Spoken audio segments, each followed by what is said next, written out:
Hello, you beautiful nerds. Welcome to the Drunk Banthas podcast, where we talk about sci-fi, fantasy, horror, and all the popular art that we love. Also, we do it drunk. Mostly drunk. Never mandatory, but always encouraged. I am your host, Jedi Master Grayson, and I am joined, as always, by my co-host, Brother Bill. How you doing? Oh, man, I was doing terribly. When the music started playing, you get into it, for real. Right? Music I was like, hype. fuck y'all today. But then I was like, nah, man, that music started playing. I'm good, actually. Yeah, so something about that music gets you hyped. Gets you hyped. And I hope you guys are hyped about the show tonight, because we certainly are. We have an amazing show for you tonight. We are talking about FX's new horror series, Grotesquerie. We're talking Lord of the Rings, The Rings of Power. We are talking The Penguin. And we're talking Agatha All Along. And as always, we're talking shit, baby. We get beyond the 30-second mark, you can say bad words. Yeah, that's the trick. You after 30 seconds, you get the real shit. The threshold. We're just shit talking. It's 30 seconds. Just want to get some plugs out of the way. We just wanted to suggest that you guys consider perusing through our merch store, which you can find at our homepage. Which can be if you click the store tab, you can shop for hats, hoodies, shirts, mugs, and a bunch of other shit with our stupid name on it. So definitely go ahead and check that out if you are so interested. Also, be on the lookout for my drunk review of Blink Twice and how it is especially relevant considering the reports, new and old, about rich, powerful people using their money and influence. So, money and influence! Specifically to abuse women. But ignore me! It's going to be a super fun video, not depressing at all. Not at all. Just talking about beating women, you know, the things that they have to go through when dudes are weird. And women. Women are weird too. Women beat women. That's one of the most unreported domestic violences in America is women against women. Yeah, that does happen. It's a fact. I read it somewhere. I know that's true. I wasn't hearing. Not hearing things. Right. I read it in something. Yeah. Like I didn't just hear somebody say it. Exactly. But yeah, guys, keep your eye out for that. And also for our exclusive members, I have reviews of City of Dreams, Speak No Evil, The Front Room, and The Crow coming out in a couple of days. So you can keep an eye out for that. And if you want some of that hot, sweet, juicy, sexy content. Oh, no, yes. Content. Click the membership tab and consider signing up for as little as $1 a month to get access to exclusive content. And don't forget to tune in every Thursday at 7 p.m. Pacific time to the Bantha Bunch, hosted by your favorite cousin's favorite cousin, Bill. That's this guy right here. Do you know what you guys are going to be talking about Thursday? Nope. Gonna be talking about... Nope.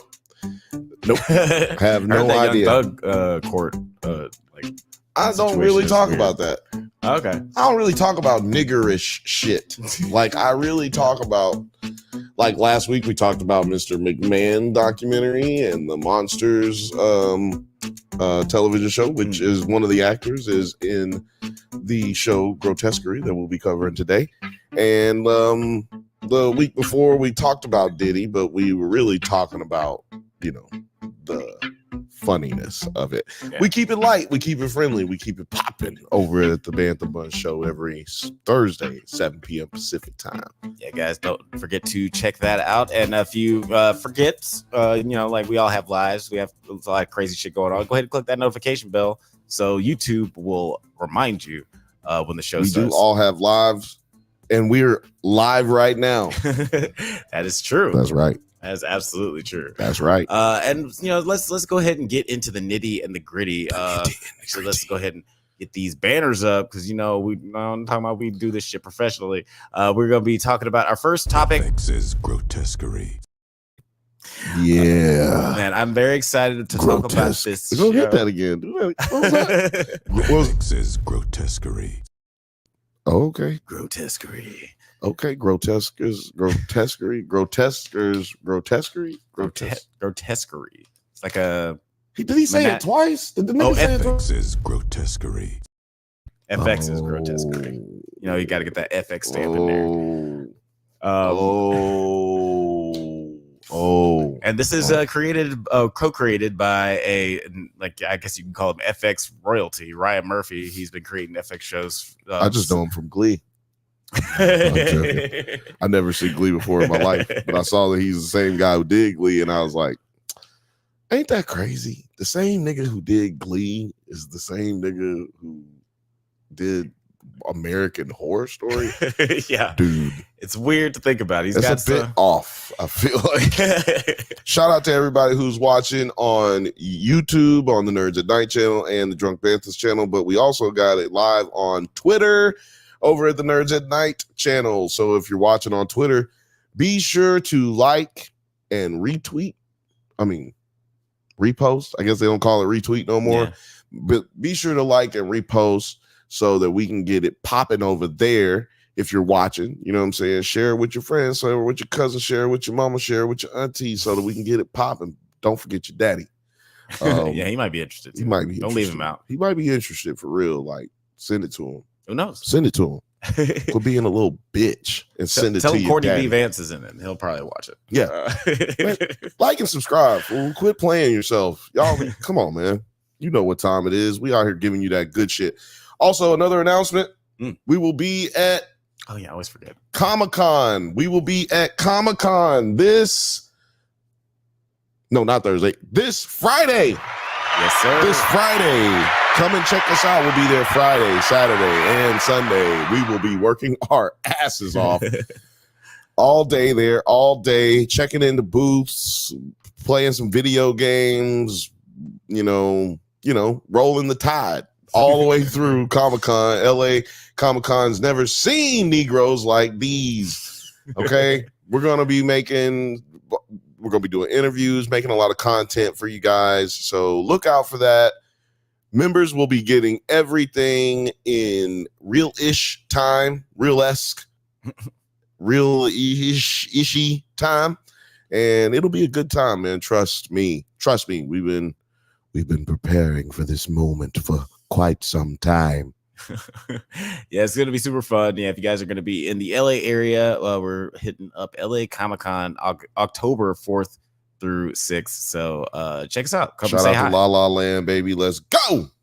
But let's talk about Grotesquerie, the new show starring Niecy Nash and a whole bunch of other people. And they don't matter. Black women is who we celebrate on the show. Black ladies. No, we'll get into the rest of the cast in a little bit. Black but I'm curious. You in my direction. I'm curious, what was your initial thoughts on these first 2 episodes? Because we got blessed with a 2-episode premiere again.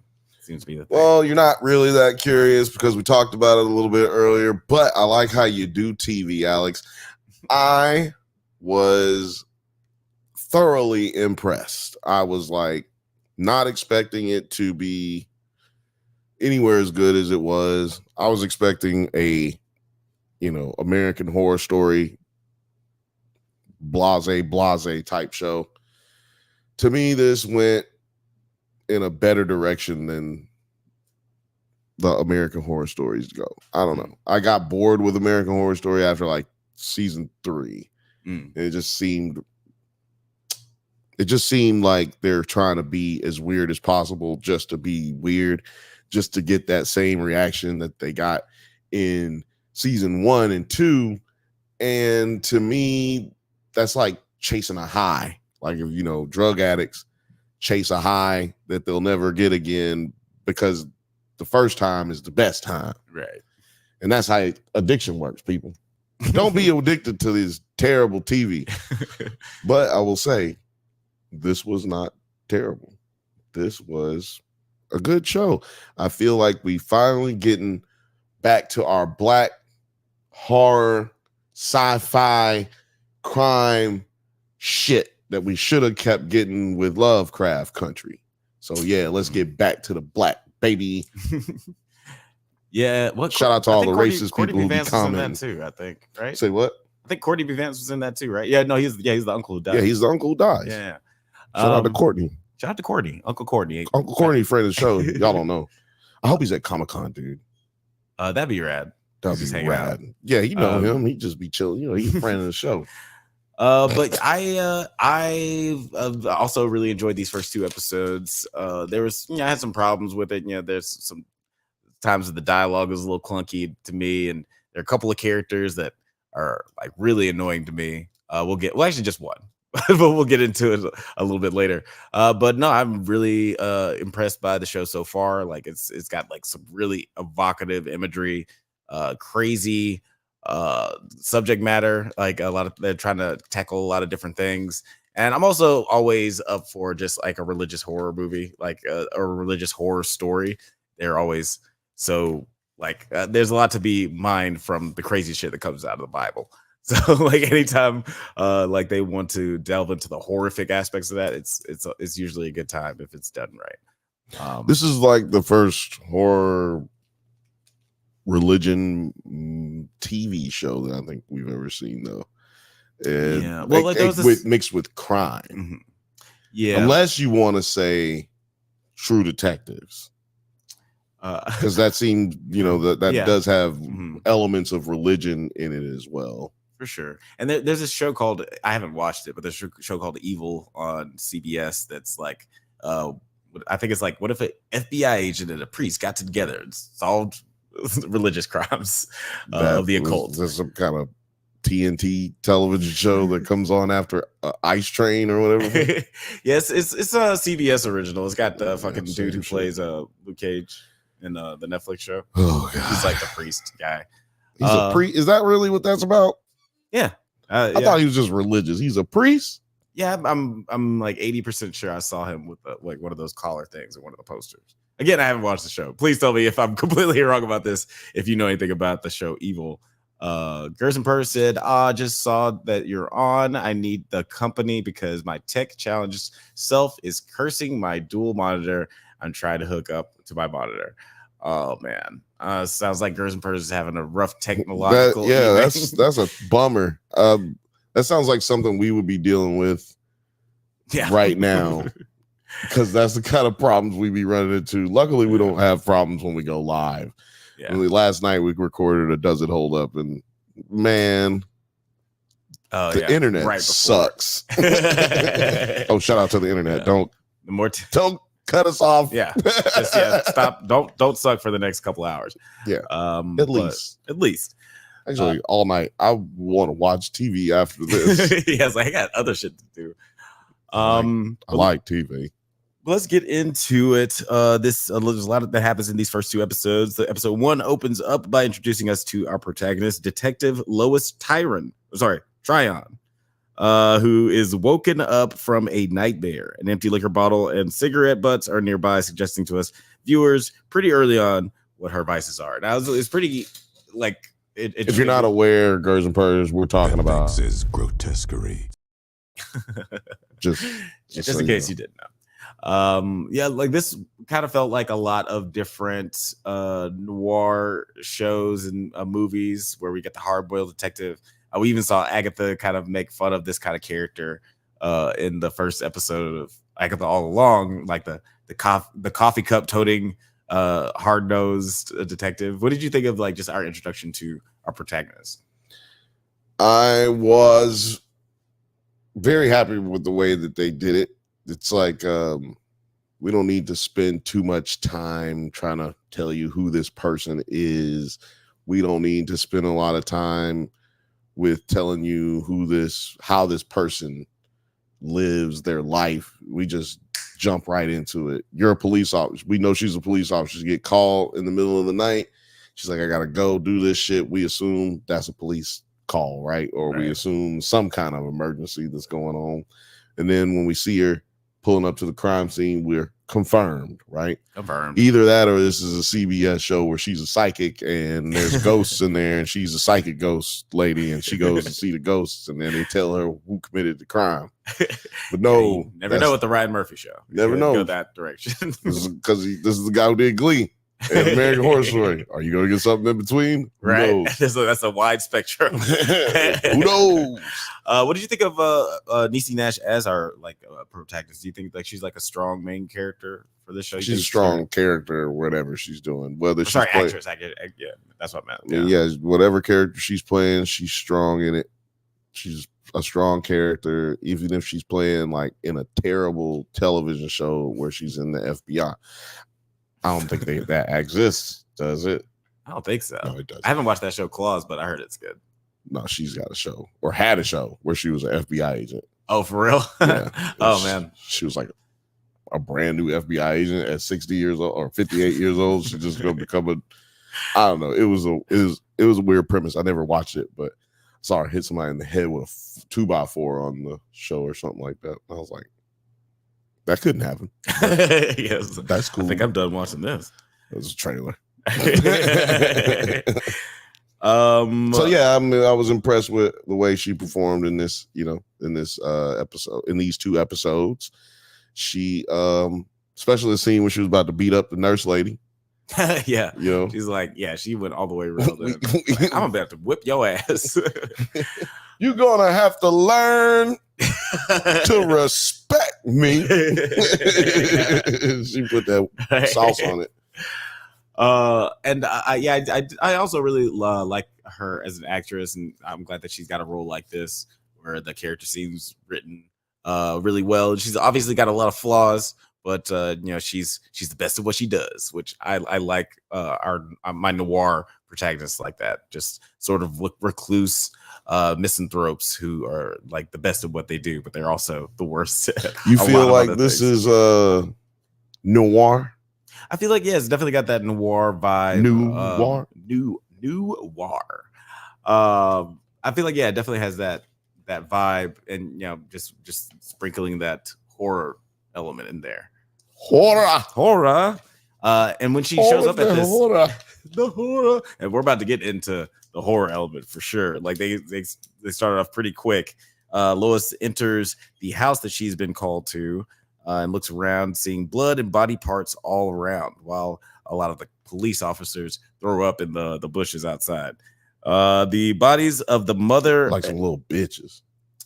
The bodies of a mother and 2 kids are at the dinner table, while another body is headless on the kitchen floor. Lois looks in the kitchen and finds a pot boiling on the stove with some green-looking liquid inside.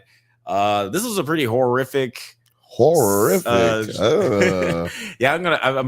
stop using the word horror. This was a pretty graphic scene. Like, it's a lot that's going on, very Seven vibes, but just the worst kind of shit imaginable. Damn, nigga, you say Seven a lot lately. Oh, do I? You didn't compare like 3 somethings, movie, TV shows. Oh, just Long Legs. No, you said damn, you just compared it to something the other day that wasn't Long Legs, something that I seen. Well, yeah, I mean, Seven is a very influential movie. A lot of people try to borrow from the greats, especially when you're dealing with, Batman. Oh yeah, I mean, yeah, that's Matt Reeves doing David Fincher, like a cover song, basically. But yeah, this was like a really horrific scene. Then later that night, when Lois gets home and she's with her daughter, you can see that there's like there's some emotional distance there. Her daughter's dealing with like a sort of food addiction. Lois is obviously dealing with an alcohol addiction, and they're not really influencing each other to behave any better than they are right now. Like they're just kind of wallowing in their own addiction. No, I mean, I didn't get that. I didn't get wallowing. I think that they both want each other to stop committing their acts of addiction, but neither one of them are, you said neither one of them being influenced, but they both are encouraging each other to stop doing the things that they're doing.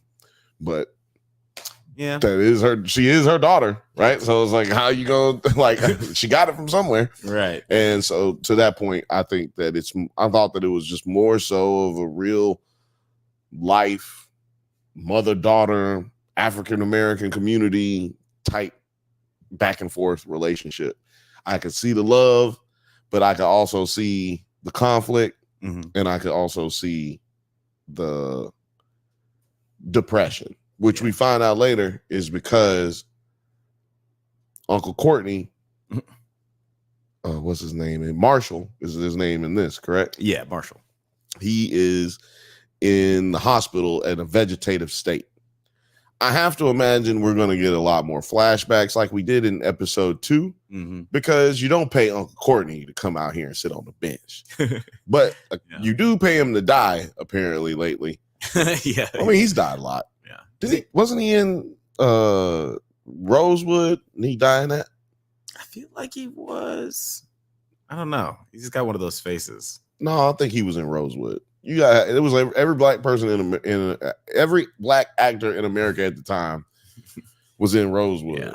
Yeah, that is a like it was Rosewood. If y'all don't know what Rosewood is, it was the Wakanda of the early or the late 90s, early 2000s. I can't remember exactly when it came out, but it was the first like, ooh, we got a whole bunch of black people in this movie, but also it was about racism and killing black people. So what are you gonna do? Yeah, that's how they made movies with a lot of black people in the 90s. You have to kill them all.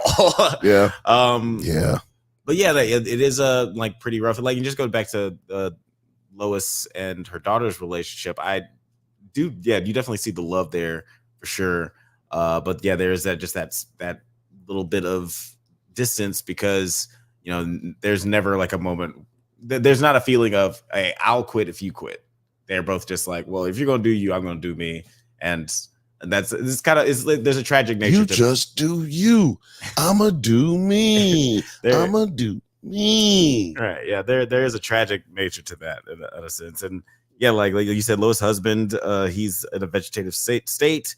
Later on in the episode, she pays him a visit at the hospital, and we learn that he's been on a ventilator for 28 days. And a worker named Nurse Red wants to speak with Lois in private.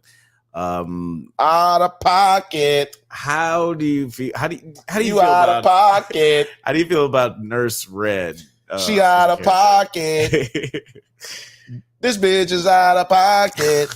Shout out to Lil Frothy. I'll put that up there to say shout out to Lil Frothy. Shout out to Girls and Purrs. And shout out to everybody else who's watching. Make sure you put your names in the chat, man. Put your beliefs, your hates, your loves. Throw them in the chat for me, man. Show us some love. And shout out to everybody who's liking on Twitter. I appreciate that, man. Shout out to y'all. Keep it going. Yeah, feel free to comment in the chat. But yeah, how did you feel about Nurse Red? This I told you she was out of pocket, nigga. This bitch was acting wild, man. I don't know if you wanted to. That was a song for her. I took Kendrick and made sure it was about her, man. She was out of pocket, dog. Talk about I need to do better with my husband who is in a vegetative state. Talking about you just went in there and was like, all right, I'm out. That ain't. Like, what are you judging me for? Hold on, bitch. How are you listening to my conversations? They got cameras. Bitch, that is not. That's a HIPAA violation. Yeah, you can't do that. That is a HIPAA violation. You cannot film your patients just because one of your stupid nurses got one of your underage coma patients pregnant. That ain't how that works. Yeah. Isn't it crazy how the body works, though? You can get pregnant while you're fucking unconscious and vegetative state for longer than 28 days. That's fucking insane. That is insane. But what's more insane, someone would do that to you. So, friggin' crazy.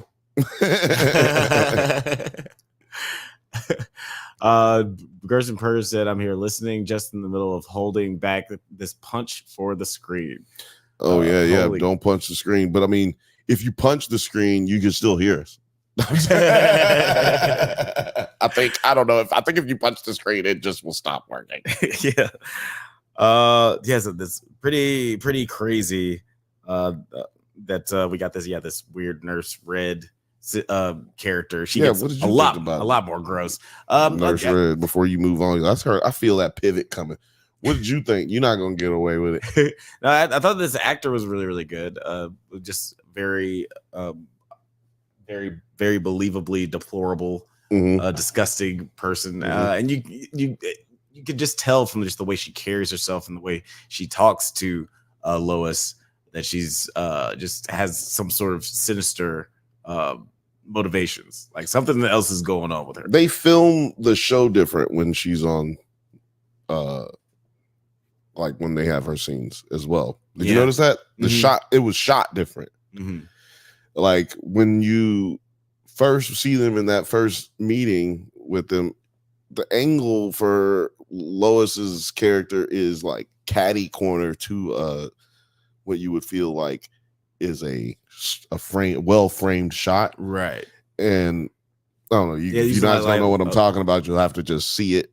But they're using like a lot of Dutch angles and stuff like that for her, just to like make things feel a little off every time she's on screen. Right. I was like, really good cinematography. Let's talk about the cinematography for just a little bit, because the show looks fucking incredible. It's kind of weird how often we talk about shows that like look really, really bad. Right now we're talking about 4 shows that look fucking spectacular. Spectacular. These shows look good. That's a new song coming out. Drunk Banthas album. Just a little teaser. Coming out this Christmas. Oh. Damn. I got some work to do. I thought it was coming out in February. I got some work to do. Then later at the police station, the detectives are at a loss. All the DNA at the scene of the murders belong to the family. There are no prints. At a loss is a really nice way of putting it. Yeah, I mean, what else can you say? And no evidence of the killer being there is present at the scene. They discuss what they know about the family, the Burnsides, saying they're good people with good jobs and good grades. Lois suspects the killer was no first-timer, though another detective says they're checking the database and haven't found anything so far that's related to this. Yeah, I think you would have probably would have picked up on that pretty quickly. Like it's like, I've definitely seen some crazy shit like this before. But Lois says that she seems like this feels familiar. But she only said that once, which I found interesting. Because like right after that, they never bring up that she feels familiar about it. They're just like, she's just like, this is some fucked up shit. I love how she never really that was the only moment where she was like, this seems familiar, but like the rest of it, she's just losing it. She's like, yo, this shit is crazy. Like, I'm glad she actually came to that, to that moment or that conclusion outwardly, not just that they're trying to, like hint at it. Like, oh, we were, she was emotionally conveying this information and I really felt it through. I don't want to see no goddamn interview that tells me how I was supposed to interpret something. Right. Tell me, like the character should tell me that she is pissed off or he is pissed off or he is scared and she is scared. I want to hear it. And so I liked the way they did that. Yeah, fair enough. Yeah, like that was a cool little moment. And I'm curious like how that's going to be built up later on. You're forgetting to mention, I guess, in that description, you forgot to mention that this murder scene involved the binding of this family. And I'm going to just use the grotesque terms to explain what happened. YouTube, I didn't write the show, so don't get mad at me. The father was decapitated. Yes. His head was roasted in the oven after it was seasoned with carpa beans and some paprika and some other shit. Yeah, and they roasted it, and then the dude thinly sliced his cheeks and served it to the family, medium rare. And he force-fed the family the body of the dad and then put an infant child into a pot and boiled it. Whoa. That part was so insane, they didn't even say what I just said. The last part. They just refused to say it out loud. They said fuck a few times in this show on FX, regular ass TV. And they wouldn't say that they boiled a baby in a pot. I was like, yo, this is fucked. Yeah, that was super shocking. And yeah, like to your point, they didn't even say how bad how bad it was, but still like some of the things that they chose to show, like I was shocked. And for a moment I was like, oh, this is pretty expertly and like tastefully shot. Not tastefully shot, but it's like they're not making tastefully shot. Oh yeah, but it's I'm saying they. Well, I'll say Oh. like they're making a point not to show the kids. They're not showing the kid. Okay, they just showed the kids. Yeah, they just showed the kids. There's a close up on the little boy's face. Little boy close face. up on the little girl face. Definitely got food. They got stuffed with their daddy's face meat, his head meat, hog head cheese, all in their mouth. A lot of the babies, the kids, and the mom died from heart failure. They didn't say cardiac arrest. They said straight up heart failure. They died from broken hearts. They died from seeing effed up S so bad that they could not go on. Like they just died. Yeah. Like this is a crazy whodunit. Blake, you're fucking up, Blake. Yeah, when I was watching this, I was like, man, we need the nerd detective on the case. You are fucking up. Well, not really. Episode 2, I think I figured out who the killer is. Oh, okay. Well, yeah, we'll get into episode 2, but like we do get introduced to our reporter nun, which just feels like that's the name of a show in and of itself. Reporter nun, maybe it's a spinoff. Yeah, reporter nun. Hey, backdoor pilot. We've seen worse backdoor pilots. Yeah, we actually have. Remember Joey? Oh my god. Sister Megan, she introduces herself as Sister Megan. She works for the Catholic Guardian and admits that reporting on crimes and occults has increased their website's viewership. So she decides to assist Lois in order to basically increase her own viewership and get more details about the Did case. that sound as far-fetched to you as they try to make it seem? To me, it didn't seem far-fetched for a nun to have a newspaper. Like, they're people. No. Like, but I mean, they made it seem kind of far-fetched in the show immediately. Like, right. A nun who reads and writes. Well, I mean, you don't get us in trouble. I think that it's always like a shock when you like, I don't know. I think it's just because there aren't as many nuns as there are like everybody else in the world. When you just like, you're just like, oh, you're a nun journalist, like, okay, I didn't know y'all did that. Like, yeah, well, my cousin is also a nun, and she juggles. So I mean, this is. Come on. It's like one of those things like, yeah, okay, I guess y'all do that. Like, y'all reading, right? Y'all like the news. But yeah, somebody got to write the news so that Christian Catholics can read it without feeling like sinners and dirty, nasty little kids. And yes, I guess naughty boys and naughty girls. And I guess it's got to be Sister Megan. What did you think of the character of her, like of Sister Megan? Because I personally, I don't know if it's the actress or the character, but she's a little fucking annoying to me. There's a couple of character things that I mean, that's what she's supposed to be. Yeah. That's what they're trying to convey. This chick is annoying. They're also trying to give you a false sense of like, is she involved in some kind of way or is she not involved? You know, like, I think they're propping her up to be a red herring. Right. And so I think you are supposed to be a little annoyed by her at times. Yeah. What annoyed me more than her being annoying is that Lois decides that she's just going to befriend this bitch. Like, she's just like, you know what? Okay, I like you. Yeah. I wasn't about to shoot you a few minutes ago, but I like you. Not going to kill you. Not yet. Not yet. Yeah, that part was not very believable to me either. Like, especially, you know, when we see her again later on at the second crime scene of like the crucifixed bloodless bodies in the apartment building. She just kind of pops up like a goddamn supervillain in the night. Sometimes you got to pop up and show niggas, Alex. She had to let him know, like, yo, you see, bitch, you thought I was playing. No, I'm about that life.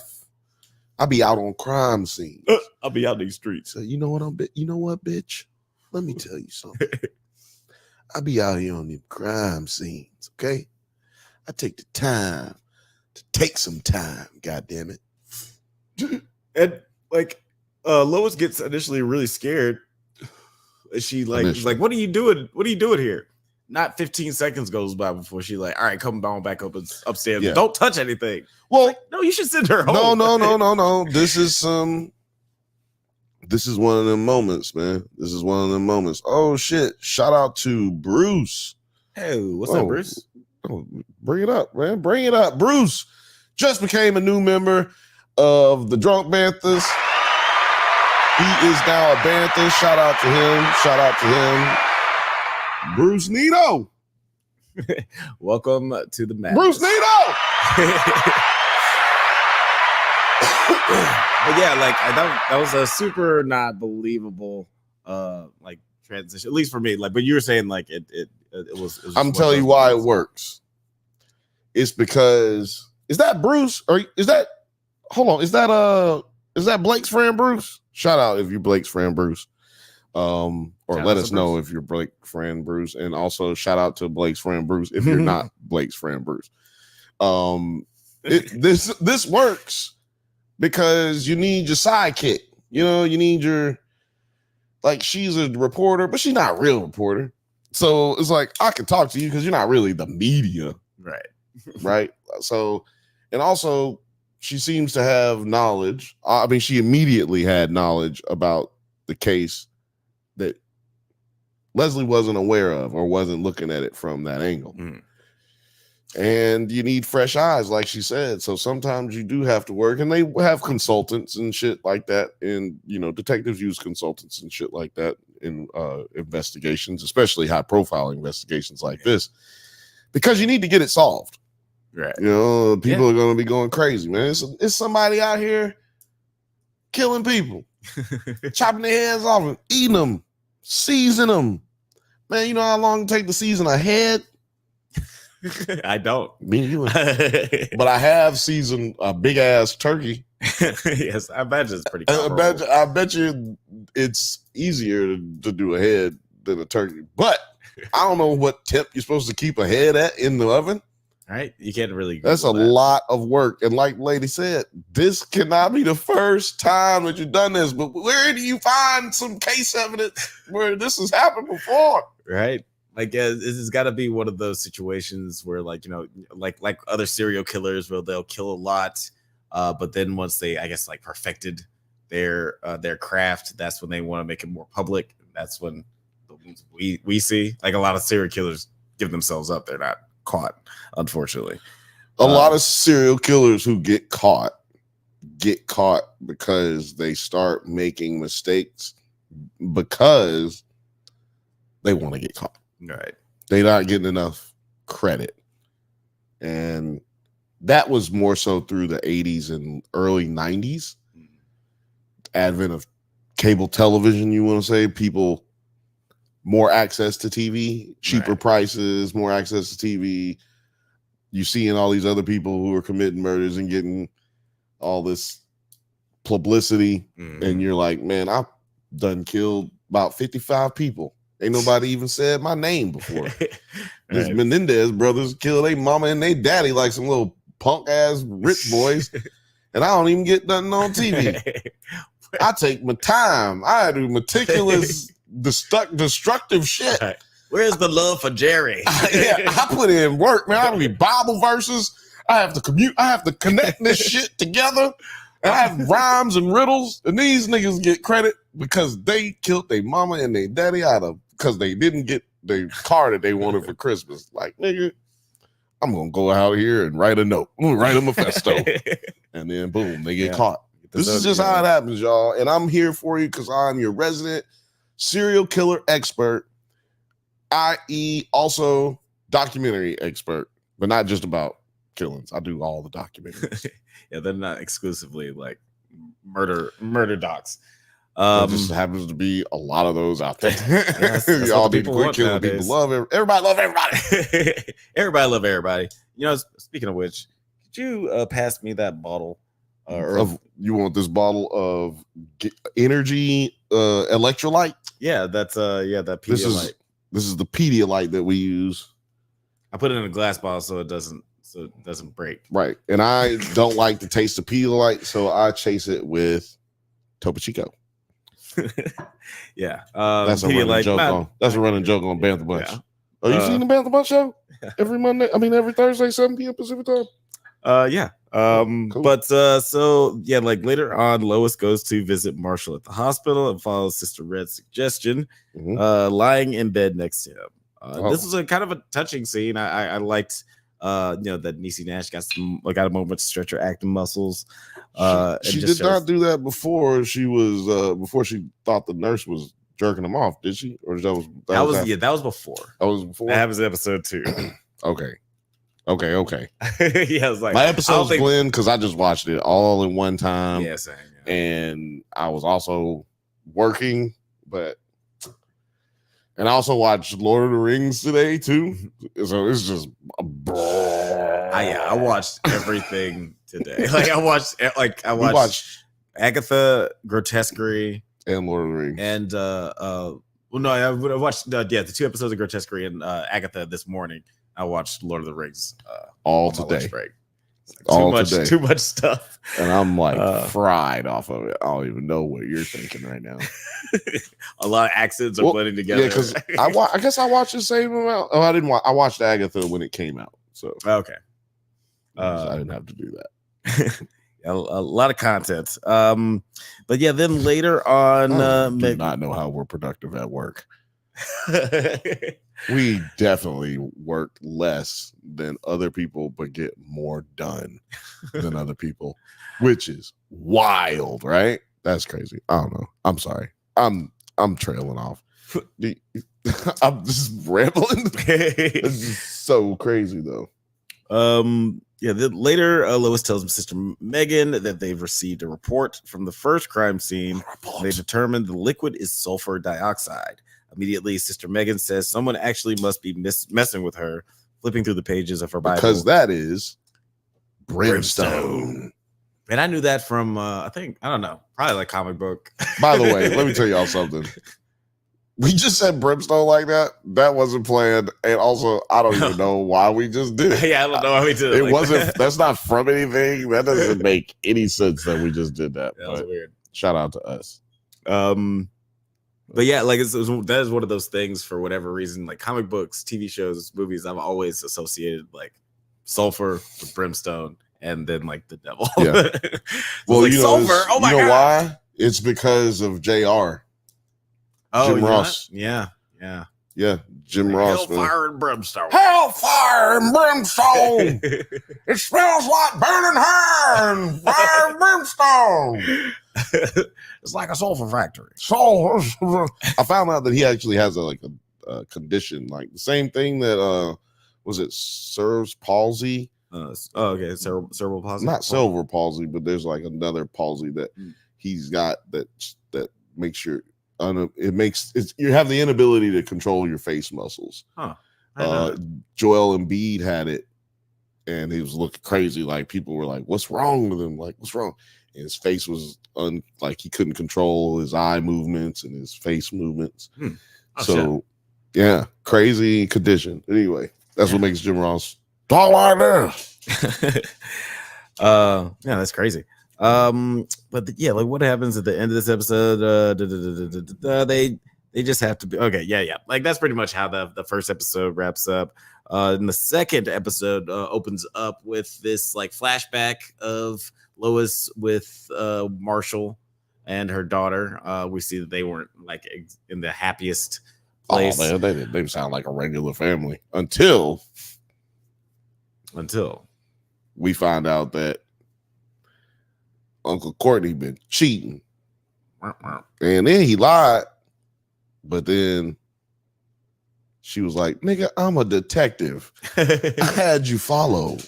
Right? Yeah. Got a gang of investigators under my employ. At my beck and call. And guess what? Caught your ass at the Happy Ho Hotel. Let me give a round of applause to that name right there. Just what? So when the Happy Hole Hotel. Nigga. When the staff writer wrote that line, he was like, "I'm going to take the rest of the day off." Yeah, he was like, I'm not going to write anything better than that. I don't have anything to contribute for the rest of this year. To be honest with you, I'm not even coming back to work. That was it. I'm out. I want my name at the top. And then, yeah, she was just like, I caught you cheating, nigga. And basically, she was These just nuts. Got him. Are you? that was it. That was it. Yeah, These nuts. it was not. Okay, He said, I love, I still love you sometimes. And she was like, I sometimes hope when the phone rings, there is somebody telling me that you're dead. These nuts. Got him. God damn, that's horrible shit to say. And then I was like, God damn. She said, I hope all of the terrible things happen to you and only you. Only to you. Yeah. Next somebody say something else, get shot. Next nigga say something, get shot. Yeah, she went all the way in, and he has the pretty great line after that, of kind of foreshadowing. I hope that you don't live to regret saying that, and of course, now she's living in that regret. Shout out to Lil Frothy. She said Bell's palsy. I think that's correct. Bell's palsy. She said Bell's palsy. I think that is correct, but we'll find out. Because somebody will tell me I'm a dumb nigger in the comments. Trust me. Othelius, what's happening, Othelius? Yeah, you get applause. Othelius says, never cheat on a cop. You'll never get away with it. That's right. And you will do the time for the crime. I'm going to tell you right now. You better, and then she might plant drugs on your ass. Right. You need to be careful, nigga. You might get shot in the chest. Nigga, center mass. Yeah, she might never confront you about the cheating and then just send you away for 15 to 20 years. But Morgan said, safer rule, don't date a cop. That's the safer rule. yeah, don't put yourself in a situation to fall in love with the cop. Odelia said that's the worst thing he could say. That sounds like some bullshit. Yeah, I love you. I still love you sometimes. Like, nigga. Sometimes, nigga, that's not what you were supposed to say. But he did have some good points. Look, bitch, you ain't never home. You talk shit all the time. You drink for a full-time job. Now, that was a cold-blooded line. I think I need to keep that. But, man, that nigga got 2 jobs. Yeah. His first job and drinking. Yeah, what you say? You went from being when it went from amateur drinking to professional or something like that. No, he said you've got your full-time job, which you seem to have made drinking full. He said you got a full-time job, you drink all the time, which you seem to have made a full-time job. And I was like, got it. Yeah, that was terrible. I thought that was his moment. Like, I think I got my swagger back. That was his moment right there, because he was like, nigga, you okay? So you done got me. Happy Hole Hotel. That was a good one. You got Beck and call niggas at your bitch. You crazy? How about that? Then she was like, nigga, I hope you die. That was it. Okay, you win. Get the fuck out. Okay, I'm out. Yeah. I'm sorry. There's not much you can contribute to the conversation. He lost. She was like, I hope you die. She was like, it was like, on to the next thing. On to the next thing. Yeah, then later. But he did hit her with a colder line. I hope that when I do die, you don't regret saying that. Right. Yeah, that's he said, when I hope you don't regret that when I do die. Right. Boom. Yeah. Ooh. Message. Lois and Nurse Red keep locking horns with each other, and as Lois starts suspecting her of making sexual advancements toward her comatose husband, she looked like she was turns pretty ugly pretty soon. She looked like she was cranking him down. Yeah, that she was enjoying the sponge bath a little bit too much. Do you think she was cranking him down though? His heart rate was getting up. Yeah, no, I think that's definitely what she was doing. Oh, okay. Like, she was molesting this comatose man. Yeah, That's pretty broad. Like, man, you bold as a motherfucker to just jerk off a nigga in front of her husband, in front of his wife. Yeah, like jerk off her husband in front of her, like even knowing that she's there and she could just pop up. Like it's the lights is on with the windows, the curtains out. Like, yeah, it's like you do this in front of everybody and God. She just goes like, turn over to the side and let me just crank that thing down real quick. Let me crank that soldier boy and yule. And you can yule into this rag, and then I'm gonna flip you back over and wipe your ass. Yeah, it's like, she's got a weird fucking day. God damn. And but like she's obvious, and this is another part that like sort of that's very unbelievable to me, because we're talking about a cop.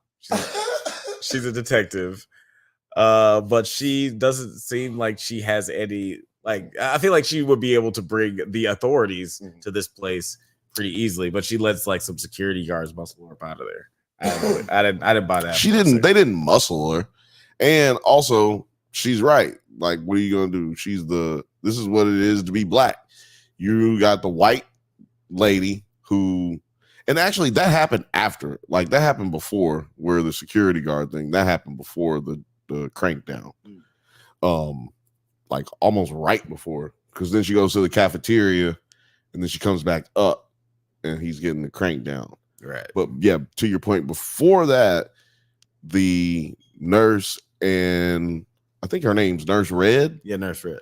Nurse Red and Leslie get into it because Nurse Red done disrespect them. She said, why don't you use those crocodile tears and put them to use and go in there and show them to your husband. She just fake it. Like, just muster up the energy to just fake it. And Leslie was like, this is when I was like, yeah. Leslie she got up and she took off the earrings. Yeah, and I backed it up because I had turned up my head and I was like, hold on. She taking off earrings? Wait a minute. Let me go back. I missed something. I went back and I was like, oh yeah, she took off the earrings. Like, yep, that's exactly what is about to happen. She said, you got she basically said, you got me fucked up. Right, yeah. You got it in your mind that I'm somebody to disrespect. So I'm gonna have to whoop your ass so that you know that's not what's going on here. You not fitting to disrespect me. But then, she did have security guards. They was big ass dudes. And, why risk going to jail as a career detective, over 400 cases closed? Why would you risk going to jail over this hoe? Now, what I would have did is gone to the station and gone back and got some of the homies. See, I got a bigger gang than you. That's what I'm saying. No, but you can't act right there. You by yourself. No. Yeah, of course. Yes, she had her in that moment. I'm saying, like, you're still the police. The fact that she's not coming back and being like, hey, this is I run the city. She already flexed that shit in front of her husband. Yeah, but you implied that she should have done something in the moment, which there was nothing to do. That's not what I was saying. I was just saying that, like, her, like, overall, whether it be the crankdown situation or the situation where she's being strong, she should leave and come back. Yeah, it's like you ultimately you have more power because you are like municipal power, right? But not in that moment, though. Yeah, in that moment, you just at the behest of the people around you, right? It goes to show you that people are just people. Like that's what it was, and to me, it is something that the character probably needed to realize at that point. Like, hey, you might be the shit detective, but you can't fix everything and you don't know everything. Right? Like and that's kind of the situation she's dealing with the case. Yeah. She thinks she knows. And by the end of episode 2, she's like, I know nothing, Jon Snow. I know nothing, signed Jon Snow. Yeah, as, Can you give me that the, lighter underneath that thing? Thanks. yeah, and as the show goes on, and like at definitely by the end of this episode, like you said, like she's pretty much overwhelmed by how crazy things get. And this episode also introduces us to Father Charlie, the charismatic spiritual leader of Sister Megan's order. As the duo go out for lunch, they quickly hit it off while discussing their common interest in true crime. What did you think of this scene where we get introduced to this character and also this like pretty macabre conversation that these two are having? First of all, I don't know why he's not popping up. Oh, Father. But Charlie? yeah, I know who he is, Father Charlie. But I'm just saying his real name wasn't popping up. Nicholas Alexander Chavez. They don't have him pictured in here. I think that's because of the nature of. I think he's the killer, and I think that's why they've got his photo non-existent when you look up the cast on Google. Huh. Like you look it up, you tap cast, his picture is blank, and if you click it, it just takes you to his name and his little information, but it doesn't actually. You can go to his IMDb, but it doesn't actually show you anything. Huh. Also, Nicholas Alexander Chavez played not Eric Menendez, but there's another Menendez brother. I can't remember. Lyle, isn't that Lyle Menendez in the Monsters? Lyle and Eric Menendez story. Yeah, if you want to know more about that, check out the episode from Thursday on the Bantha Bunch show. We did that last week. So he's really good in that, by the way. Like, dude is passionate, risk-taking, wild, crazy actor. I don't even know who I can compare him to right now, but whoever you think is like that young, whoever you can go back to was young. I don't know if he's white or not. He was definitely playing a half white, half Cuban in that show. Right. So this show, and in real life, I don't know what he is, but he seems to be playing a white guy in this show. Yeah, it seems coded as just like a white dude. Yeah. This But show. Yeah, he seems like he's also playing a fucking psychopath in this show, as well as he does the old school torture to himself. Yeah. After cranking down. With high strap stuff and is that the Cat of Nine Tails? Is that what that is? I think that's what it's called. The Cat of Nine Tails. Wait, what is this? What is this? Wittenose. Wittenose? Is that what it's called that he's slapping himself with? Wittenose? Or hold on, let me just read this other comment too while I'm sitting here. He said, now that's a crank that video. That's a crank that video that won't go on YouTube. Crank that hospital patient. Yeah, that's not gonna go viral. This video might go viral. Crank that patient, boy. Crank that patient, boy.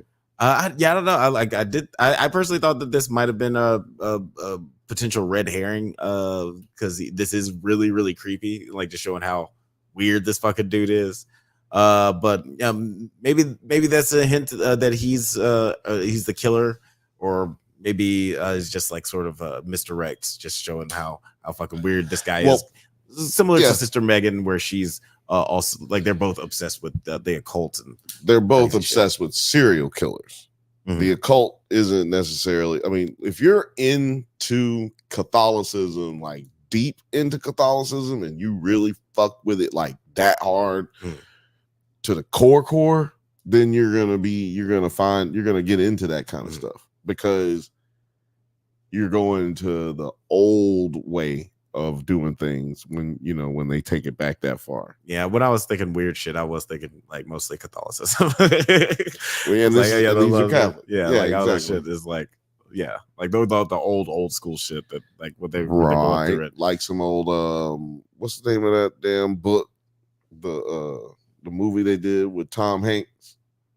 Oh yeah, the Da Vinci Code. Yeah, the Da Vinci Code.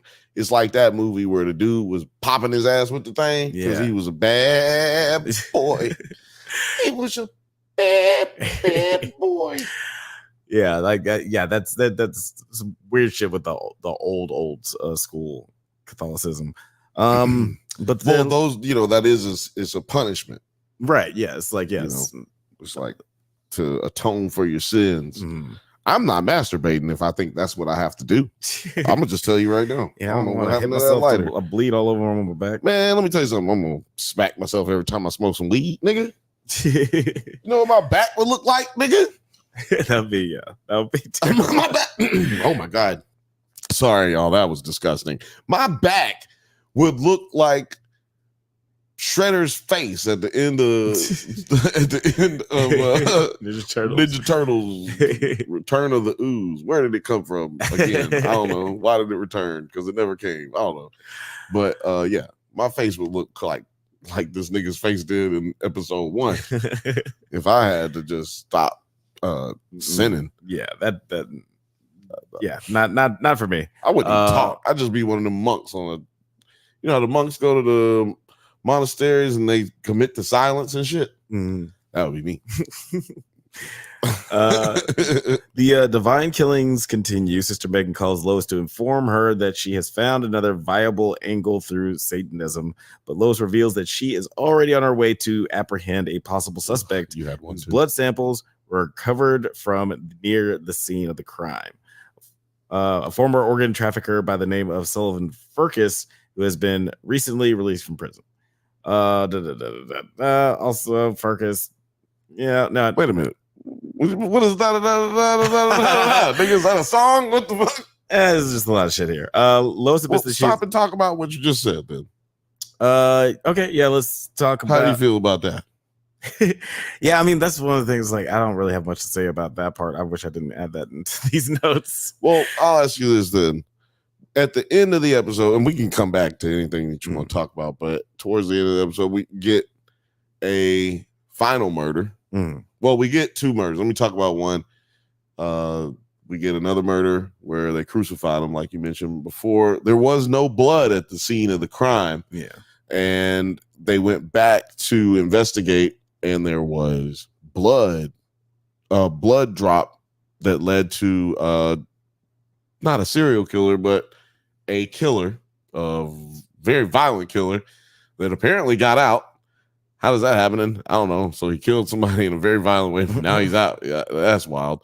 Maybe he got insanity plea or something like that, but he was living with his mom. They go to pick him up, and they find him dead for what they say was a few weeks, but they find him dead in the face down, ass naked. Well, he had on tighty whities, right? He had on tighty whities. Yeah. So he tighty whitey naked with seems like some type of saran wrap around him. And he was face down in his mama's pussy. Yeah. While his mama was apparently only beaten near to death. And she woke up and what did she say? I can't remember what she said. Or free or wake up. She said, wake up. She said, wake up. She said, wake up. And I thought, okay, we in a dream because that shit was crazy. But no, we was not in a dream. Unfortunately not. Then later we see her on a stretcher and they take her out. So we got that to come up next episode, which I think comes out tomorrow. But yeah. We then have another murder. So we got the blood, we got the family, we got the bloodless crucifixion. We got the drops that led to the, I don't know, incest murder. And then that's what I'm gonna call that one. The incest murder. Incest murder. Yeah, yep. That's accurate. And then we have the final supper.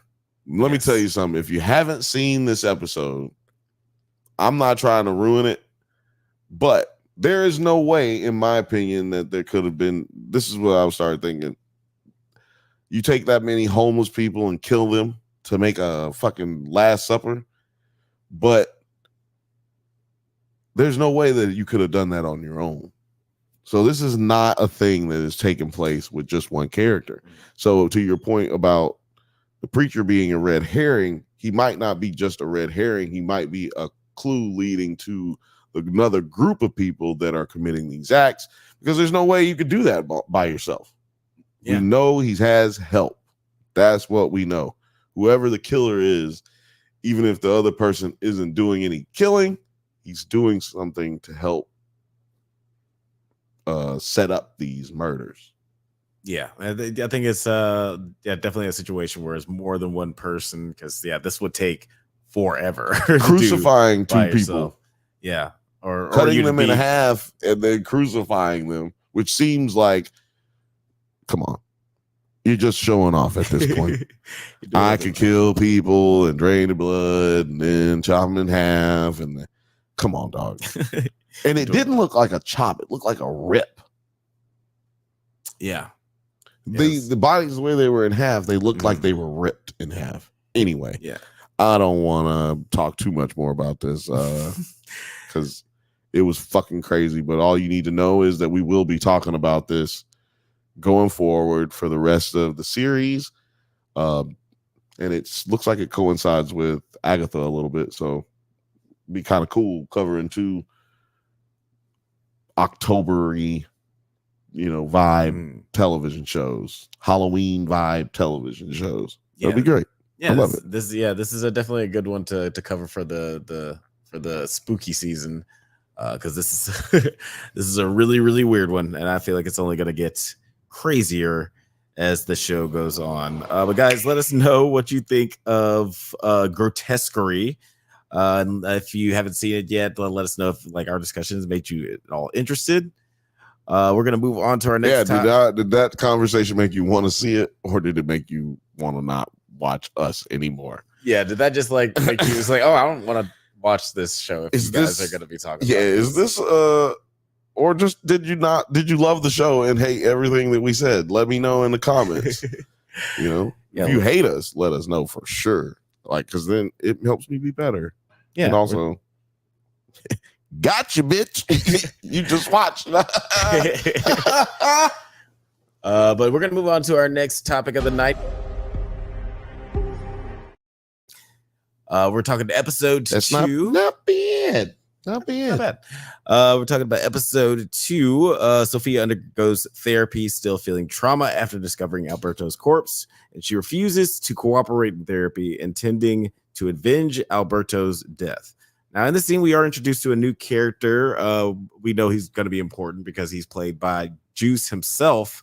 The Juice is loose in Theo Rossi. What did you think of seeing this character? Because I think we both initially thought he was somebody that he's not. We assuming, oh, maybe this is Hugo Strange, but then you looked it up and the characters are different. I didn't look it up. It's just he tells her to focus on his desk, see the the apple on my desk or some shit. And then you can see, I'm like, it's clearly Justin somebody. I don't know. And then I looked up, is that a character? And they're like, no, that's not a Batman character, dog. You're good. And I was like, well, god damn it. Then I looked up if the black dude, the black kid, the Puerto Rican, nigger Rican, Victor. I looked up to see if he was a real character in the comics. No. There is a Victor in the comics, though, and I can't remember his last name, but maybe he's him. No, I'm saying I don't know. No, but Books, Gers, and Purrs said in the chat, I need to catch up on Grotesquerie because my Sweet Perceptives, my Sweet Perceptives channel was talking about it too. So between both channels, my interest is piqued. I saw the Sweet Protectives. That's one of the ones that we saw.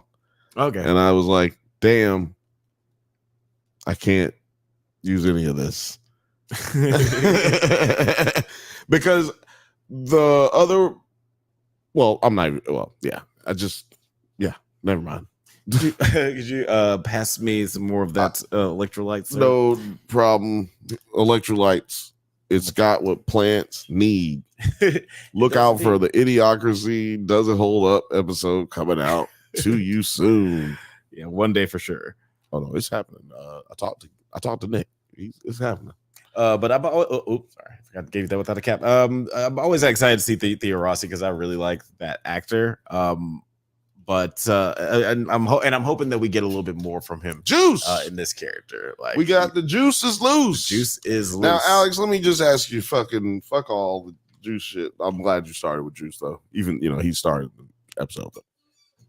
But I'm glad you started with Juice because that's my dude. Shout out to him. But what did you think about this episode, dog? Like to me, this episode was full of drama, intense stakes. That's one thing I didn't get to say about Grotesquerie. Stakes are set. There ain't no like we know for a fact this is going off. This is wild. Everything's on the table type shit. We feel that way. That's what I also feel about this show. We've established in the first episode that the stakes are high. And anybody that's not the Penguin can die. Yeah. That's what we know. And nobody's safe. Nobody's safe from the Penguin's rage, vengeance, and trickery. He will put it on you. Yeah, because none of these characters are that important. Like pretty much anybody's cannon fodder except for the Penguin. We know he's going to be showing up. Technically, Maroney's and the Falcons are like somebody got to live because they are a big part of gang life in Gotham in general. So somebody going to live, even if they just go to jail, so that the crime can keep getting perpetuated through. Pumped into Gotham. Just pump it into Gotham. 2 pumps. Yeah, no, I really like this episode too. Like it just he digs more into the mob aspect of it. I like that one. That was good.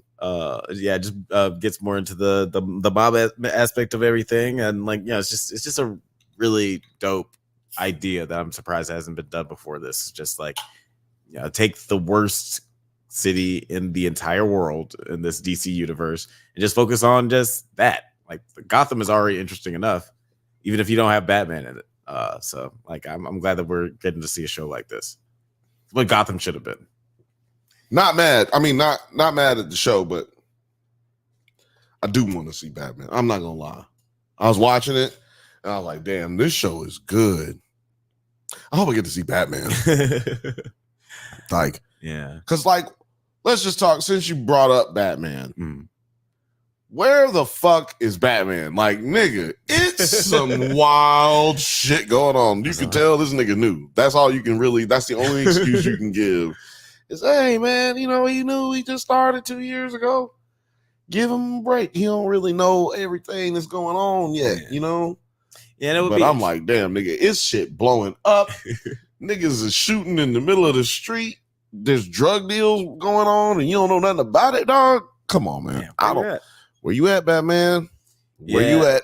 And I guess it could play to the nature of, Batman can't be everywhere at once. He could very easily be, saving the day on the other side of the city because fucking Catwoman. That's what he's doing. Slapping cheeks. Man, Catwoman went off to Bloodhaven. She's. So you think Nightwing's popping cheeks?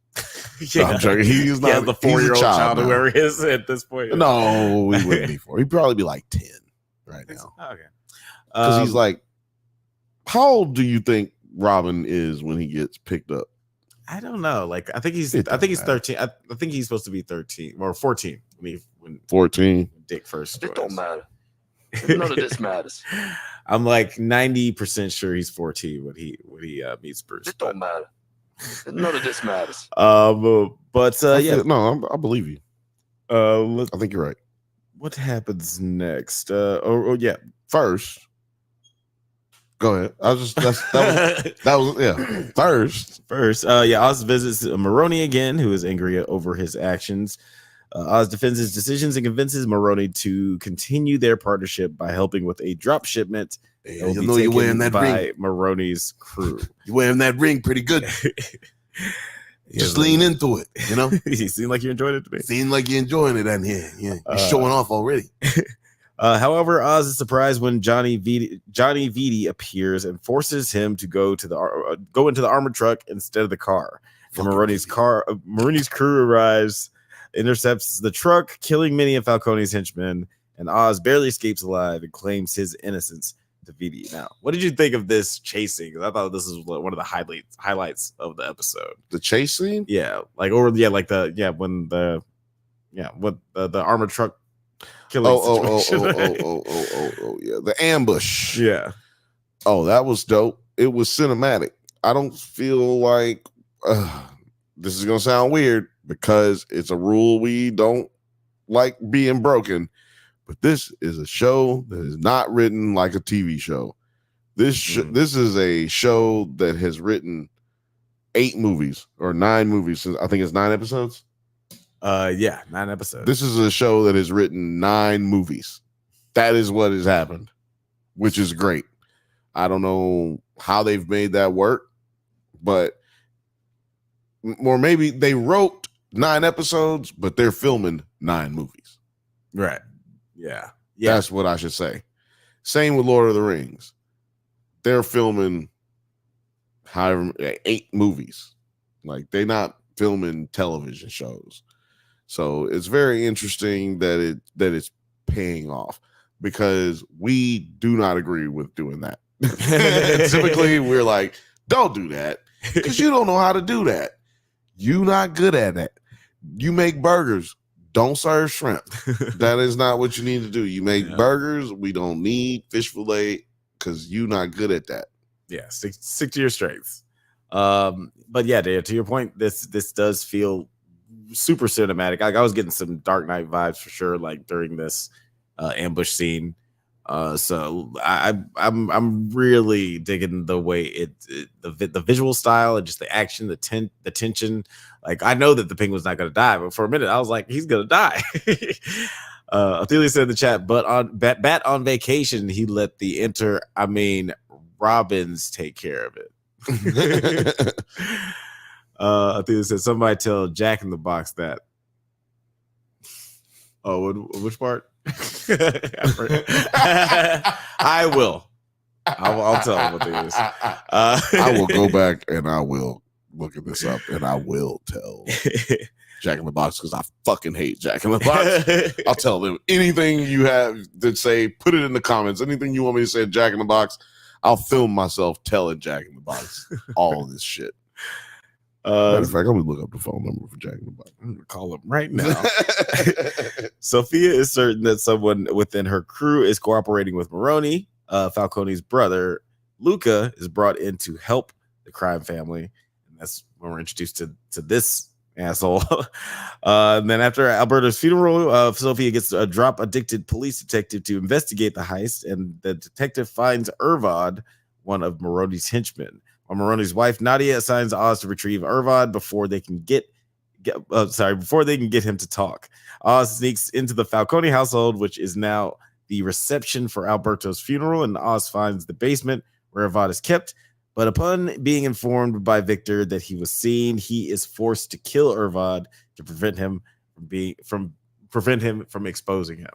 This is a lot going on during this scene of like really high tension. And all I could think of, like, right when he was stabbed a dude in the chest, was like, yo, this is a Batman show. Like, how do you like feel about just like all this happening in the DC universe? Like, I like it. I mean, to me, I'm just like, you get a lot of Sons of Anarchy vibes, Breaking Bad vibes. Breaking Bad. Vic, what's his name? The Shield vibes. Oh yeah, definitely. Like, you've got a character who is fucked up, corrupt, terrible person who they've somehow made likable, that now when we're following him around, and the people, he's got a facade that he's playing, right? He don't know what he's doing, really. He's working off of just fucking random shit. He's just going with it. I'm going with it. If I gotta turn left, all of a sudden, boom, I'm turning left. Hit a dead end. I gotta go right. Boom, I'm going right. Yeah. Like this is how we doing it. Jumping over walls and shit. Like he's just on some random shit. But he keeps it together somehow. He somehow manages to get out of situations. Not somehow manages. The way he gets out of them is fucking shit up. I'm killing everybody. If I gotta kill a nigga, I just had to kill a nigga. If I had to, but you know, it's worse if you're like the Shield and you're a cop doing all this shit. But that's what he really reminds me of. He reminds me of Vic. What was his last name? Vic Mackey. Vic Mackey. That's who he reminds me of. Yeah. Going around, schmoozing everybody up, loving on everybody, being a tough guy, telling people to suck his dick, and then, you know, but also, you know, giving people money, hanging out, promising, over promising people shit, and then like as it becomes convenient to him, and then boom, I kill you. It's not working out. Sometimes we got. I think my favorite line in this episode was, "We all got to make sacrifices." After he just stabbed this nigga to death, and then he didn't even like stab him multiple times. He stabbed him up underneath his rib in his heart, and then just held it there. I don't want to be all night. Like I'm just gonna stab you once. Yeah, he's like real hard. Plans change. Sometimes plans change. Now, if anybody's wondering why I'm intentionally doing a terrible New York accent, is because the Gotham accent, they just decided it doesn't exist. It's not a real place. Who cares if every New York accent is on this show is fucking terrible? We're just gonna say that is Gotham. Gotham. You think that's a New York accent? That's because you're racist. No, if you were it's just Gotham, baby. It's just Gotham, baby. First of all, the first thing you gotta know is you gotta do everything you want to talk about. You gotta barely be able to say it, you know. And then what's the dude from House of Cards? That nigga got the worst New York. Who has the worst New York accent to you on this show? Because to me, it's him. Yeah, he's got the worst. Who do you think you are? I mean, I'm like, what is that, dude? Come on, dude. He looks like he's from Connecticut. You should be able to do the New York accent. But yeah, like I think he's definitely the worst. I don't think that anybody's like, you think he's terrible. The worst? Okay, cool. I'm just making sure it wasn't just me.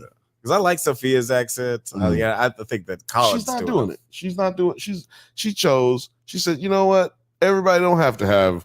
I walk around New York all the time. Everybody doesn't talk like that. I'm going to talk like a normal person. Yeah.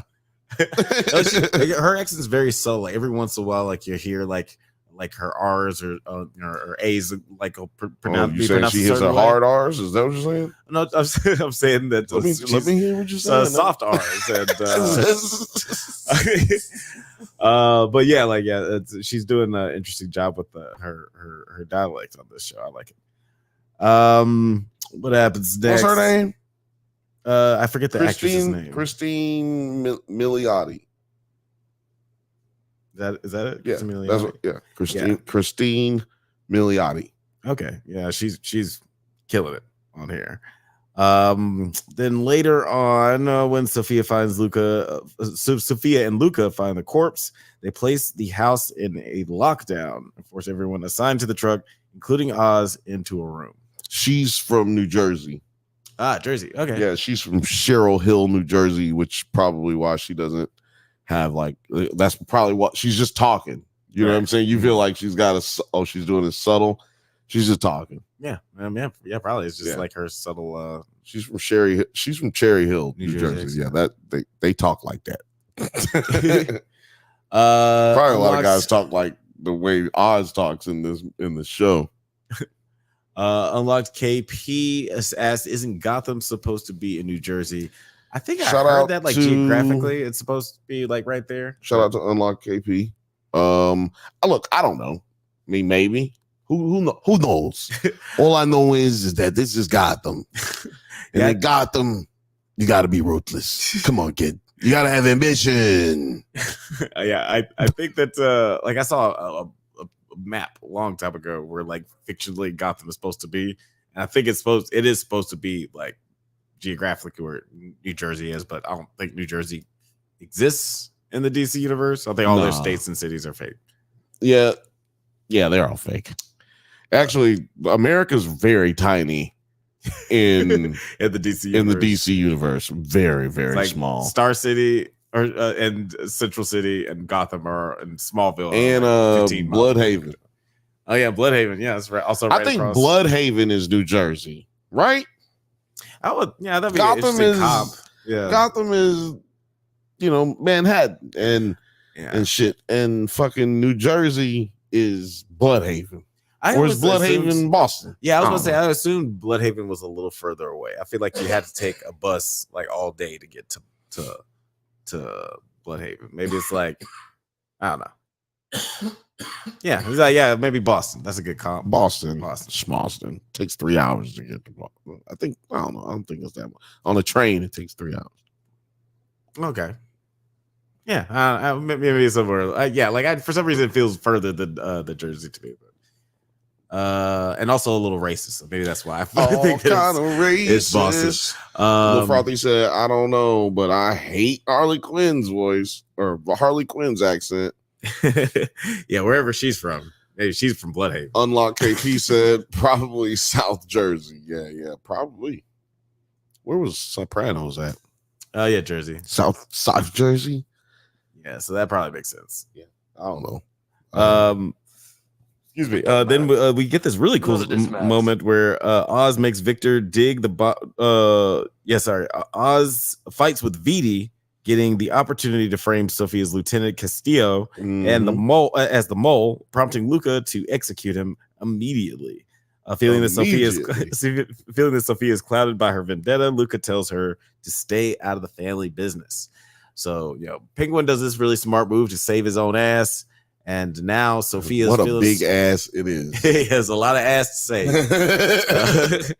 And Sophia is feeling a certain way because Luca's saying, like, all right, little girl, go over there and play with your dollies. Let these big boys take care of it. What did you think? Go on, little girl. A lot of men had that name. What did you think of like Sophia's reaction to Luca telling her, stay out of this? Seems perturbed. It seems like they don't want her involved, not because she's crazy, but because she's a woman.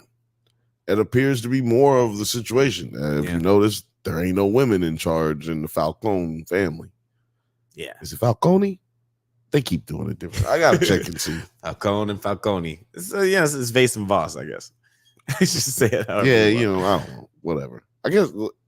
Yeah, I don't know. Anyway, I don't want to offend any Italians more than we have already in this making of. Everybody talks like it's black people who talk like that.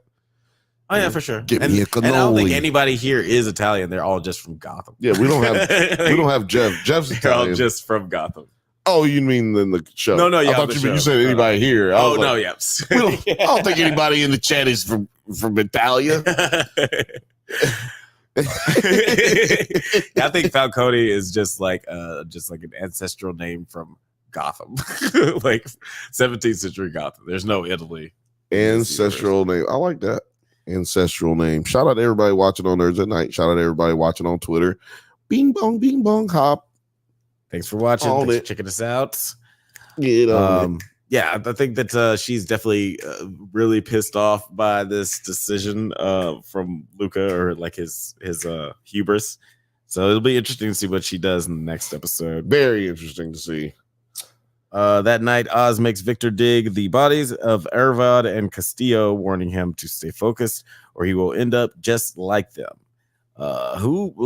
This scene was pretty fucked up. Like, what did you think of just like this moment where he's got Victor in the grave that he just dug for himself? Well, Victor fucked up. You forgot to mention that. Like, Victor was supposed to plant the jewels on Johnny Viti, so that then Johnny Viti was take the fall for killing Falcone's son. Yeah, that's right. Maybe Falcon. Did skip over that. And well, my thing is, what do you think? Because I know what could have been done different, but what do you think Vic could have done different to prevent himself from getting caught and fucking up the whole? I don't know. What do you think? Well, I'll tell you what he could have done, because all he had to do was drop the jewels. Because the dude caught him, grabbed him, and he said, "What are you doing?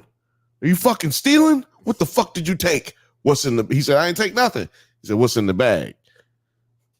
I'd have threw the bag at him and took off running. Right. Or took off running and then dropped the bag like, fuck it, I can have it. Right. Because now you look like you were stealing it and it's still Johnny Reedy's car. Right. So it would have come out of his car like, hey, you know, I drop it and now it's his. Right. Yeah. That could have been a lot simpler. I'm just saying, Vic, call me next time. Yeah, he's definitely not a good criminal. Now, what am I supposed to do with you? He's not good at getting away with crimes. Like this is the second time we've seen him get caught in 2 episodes. But he put the body in the trunk and he took the car and pushed it. You know what I'm saying? Like he did that in the last episode. So we get introduced to him getting caught, but he redeemed himself. Yeah, by not. I'm just saying caught. Because he think about it. That was wide open in the middle of the daylight. How did they miss him? Where were the bodyguards up? So like he did something good there. Yeah, right? His record's 1 and 2. That's all I'm saying. I mean, 1 and 2 in 2 episodes. That's not bad. Yeah, it's still early in the season. It's not bad. He's still got a chance to make it to the playoffs. And also, he's a driver, so he doesn't actually have the title of murderer or thief. Right. Or yeah, he's not an adept criminal. No, he's just a driver so far. So I'm gonna give him 1 and 2 is not bad. See, 1 and 2 is bad when you're playing basketball and football, but when you're a baseball player or if you're thinking about taking the shots, 1 and 2, I haven't even gotten started, baby. I'm ready. I might be. It's like I don't know if you suck yet because you got to put more work in. He ain't put enough work in, so I'm gonna see. We'll see. And being alive might be a sign of being successful because in this world, you just get shot. Really, because they shot old buddy when Oz planted the knife on him. They didn't even ask him no questions. Yeah, that dude just got killed immediately. Nobody asked him a goddamn thing, Alex. Nobody said, why did you do it? Where were you at? Where's his what how did you do the body? Like what? We gonna check some cameras? None of that. None of that. Yeah, none. They didn't even want to know what his motivation was. They just wanted him gone. What is your character's motivation? You're dead. I say we dead. We dead. He is then Penguin is later called and meets with Sophia at the cemetery where her family's caskets are. Sophia refuses to back down, deciding that she will take the family business herself, and now trusting Oz, she offers him a partnership, which he accepts. So the enemy of my enemy is my friend. We have 2 supervillains ganging up for a good old-fashioned team-up. Where the fuck is Batman? Right? This bitch just got out of jail. Now this deserves your attention. This bitch just got out of fucking Arkham for hanging people. I'm assuming he had some play in helping her be captured. You know what I mean? Yeah, maybe interesting. Maybe if he's the one who caught her. Yeah. Maybe. But at the very least, he knows that she got out. Motherfuckers is protesting and shit. It's on the radio. Yeah. He knows. He ain't checking up on nobody. Doing no door-to-door knocks. You know what I'm saying? Like he ain't doing no pop-ups. You know what I mean? Right, yeah. Like, come on, man. Like, you should, like, one of them menacing, I know I'm on to you.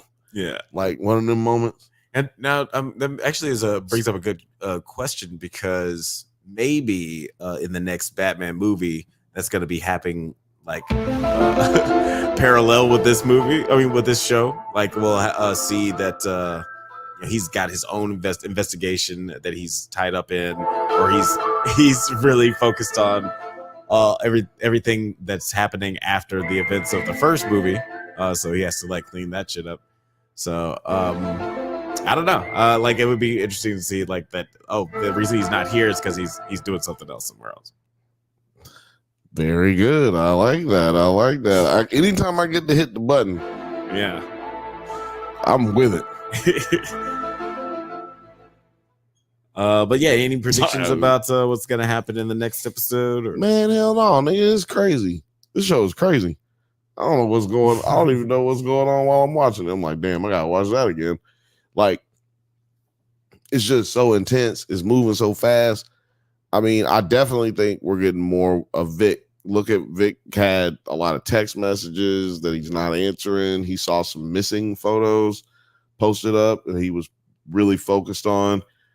Clearly, people keep talking about how his area that he lived in got destroyed pretty bad, and he insinuates it's insinuated so far that he lost his family, but we don't know what he lost. And somebody's texting him, and looks like he's worried that somebody's looking for him or might be concerned about him because he's missing. He's technically a missing person right now, being kidnapped by the Penguin. Because he told me he was going to fucking kill him and your whole family, and I'll fucking kill you and kill your whole family and all that. Whatever. Yeah, very veiled threat. So, I mean, it wasn't veiled. It was just a big ass direct, lazy and then a motherfucker. Like, yeah, I'll kill everybody. Let you know. And then you seen, then they saw me, everybody. I'll kill a lot of people. That's what I do. I kill a lot of people. I killed this guy for disrespecting me. You gonna disrespect me? It's like, oh shit. Yeah, he's a fucking serial killer. So Vic is technically kidnapped, and I think that he's afraid to reach out to whoever it is that's been texting him, because he either doesn't want them to know where he is because he's enjoying his new life, or he feels like he don't want to endanger the people that are texting him because of his new life. Right. Yeah, it'll be interesting to see how that unfolds. Hopefully it's a little bit more like satisfying than, like, we've seen similar storylines, or at least teases of storylines in the Godzilla show that we watched. Don't be a tease. The Godzilla show that like and subscribe. The Godzilla show that we watched, where I forget what the actress's name is, but like there was the whole mystery box of, who is she texting? What is her past? Well, how's it going to come up in the future? That ended up being disappointing as shit. Texting her sister. Ooh. Yay. That all ended up being like kind of disappointing. But I have faith in this show so far. Like, the writing on this show has been really solid. We definitely were like this on that show, though. Oh yeah, who is it? Every other week. Who is it? Will this show get good? Who's to say? Find out next time on Dragon Ball Z. Before we move on to our next topic, I'm going to ask if I can get one more of those sweet electrolytes. Ooh. And guys, if you guys are watching the Penguin, let us know. I gotta get the swagger back drop. I think I got my swagger back. Yeah, that'd be a nice drop. Guys, let us know if you guys are watching the Penguin. Let us know if you're enjoying it. And if you're not watching it, is a conversation making you intrigued? Oh, shout out to Germany right now. Little Frothy. Oh yeah, shout out to in Germany watching us right now. That's wild. She should be asleep. Our viewership just went up 100% in Germany. Thank you for freaking watching. But we should move on to our next topic.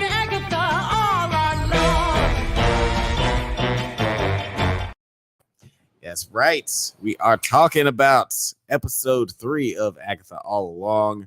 Let's do initial comments. Initial thoughts first on the episode. What did you think of episode 3? Agatha All Along. What did I think about episode 3? Oh, by the way, we're talking about Lord of the Rings next. Stick around. Please. Please stick around. Please don't leave me. Jesus Christ. Fucking YouTube is gonna fucking kill me. Please just fucking stick around. They have my children, and they will not give them back until we get to 10,000 subscribers. That's a real story. Agatha All Along was dope. We're on the witch's road. Now, first things first. We have Mrs. Foreman die in this episode. Yeah. But I don't think she's dead, man. I think she's gonna come back. You think so? You think it's a fake out? I think it's a fake out. I think it's a little fake out. This is Disney after all. We keep forgetting sometimes. This is Disney. It is Marvel Studios. It would set up no real stakes. That's why I think it's fake. It really doesn't set up stakes, but we do need to have the Green Witch show up. And so I think we're just gonna get Aubrey Plaza to replace her. But for some reason, I just don't feel like she's all the way gone. Yeah, it was very abrupt, and I will definitely get into that later on. But yeah, I can see some room for her to come back, especially since this is the witch's road. We don't really know what's going on, what the rules are here, except to stay on the road. But yeah, I did like this episode a lot too. It just gets more into the weirdness and the comedy of everything that could happen on a show like this. I love Sashir Zamata, so like I feel like she got to do a little bit more now that she's like in the cast. Like we've already gotten past the introduction. Now she's all the way in there. And yeah, it seems like they're having a good time. Really, really enjoyed this one. I'm sorry. I'm reading these comments. Othelia said, "Put that Boss Nigger poster more in the frame. That'll make YouTube give them back." Talking about the YouTube subscribers. Yeah. That shit's funny. We have been losing subscribers at a weird rate and then getting the same amount back at a weird rate. It's very upsetting. So fucking weird. But we don't care. We don't care about that. But we just think it's funny. We think it's very odd that we get 3, lose 3, get 17, lose 18. Yeah, we're in this weird state right now. But yeah, we're rolling with it. Tell us if you hate us, man. If you hate us, tell us. Like, you can unsubscribe too. I mean, that's you just unsubscribe. No, I mean, I want to know. I want to know. I want to hear it. And also, it helps support the channel, man. Don't be a hater. Don't be a hater. That's right. Yeah, just they're the only ones who can be haters. I feel like you can be a hater. I feel like you can dislike something without being a hater. Like, I'm not watching this, but I ain't gonna like just leave without commenting or giving them a like and then unsubscribe. Okay, yeah. So Agatha All Along, episode 3. In order to reach the end of the road, the Coven will face trials that focus on different branches of witchcraft. They also realize that the teen's sigil prevents any witch from learning his identity. At the first trial, the Coven finds a coastal house with a bottle of wine that everyone but the teen drinks. Then Jen privately warns the teen not to trust Agatha, who is said to have traded her child for the Darkhold. Now, we see that none of the witches can hear the teen's real name. Because none of your business. It's none of your business. So it's not just Agatha. That's one of the things we kind of were curious about in the first episode. Yeah, we were. But I have a theory who the kid is, because it's like different than who I thought it was in the first episode. But do you have any theories of like who it is, or like the sigil raise any questions for you? No, I mean, I don't care. I'm one of those people. I don't care. Just I'm you know what I'm saying? Like, I'm willing to just watch the show as far as that kind of situation goes. Like, we're definitely gonna find out who he is, right? Yeah. It doesn't change anything for me if I don't know who he is. So I'm just really just more so I'm more so concerned with the actual story, like the Witch's Road part of the story that is taking us down this storyline, the overall storyline, or that is the overall storyline. I guess, it's taking those other side things that, like, what's going to happen to Miss Foreman, what's up with the black girl, what's up with the Asian lady, all those things. I don't really care about all that. Like, like, it's interesting. Right. But I'm more so interested in where we're going, because they've hidden a lot of Agatha's, like, what are her wants? we don't yet know what our main character wants, other than to get to the end of the witch's road so she can get her powers. But to what end? Right? Are you gonna? Wanda's dead as far as she knows. So are you gonna try to go find Wanda, resurrect her? Because the Darkhold is what she wants. Yeah, I feel like well, like to go toward like what my theory is of who the teen is, because I feel like I don't like predictions and try to figure out like be smarter than the show and like get to the finish line before the show wants me to. But I do feel like, and I've heard people theorize that the teen is Billy, like Wanda's, which I think that would just be, I don't know, be kind of out of nowhere and just like, okay, we're just introducing this comic book character for seemingly no reason. But I think wasn't it'd be he more introduced interesting in the last? In WandaVision? yeah, he was. Yeah, the character was in WandaVision, but it's just like reintroducing him for what? Like he had a reason to be in that show. I don't think he would have a whole lot of a reason to be in this, unless we'll find out later on. But I think it would be a lot more interesting if he is Agatha's son. That like Sashir mentioned that she gave up for the Darkhold, and that's why. And maybe there'll be some sort of emotional catharsis where we realize like what the real story is between the Darkhold and her kid, and that comes out with finding out who he is, because we could see from like the visions that she was having, she's still haunted by whatever decision she made during that time.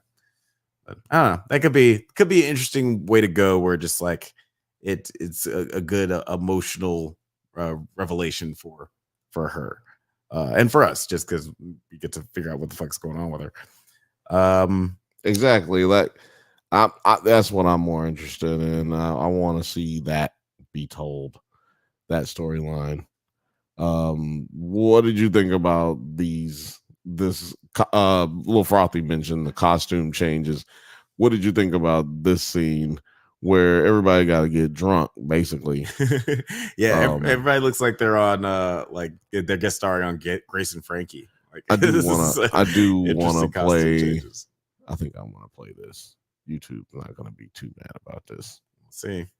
A witch is really just another name for a bad girl. Is that right? That is extremely reductive. I just want to play that part real quick.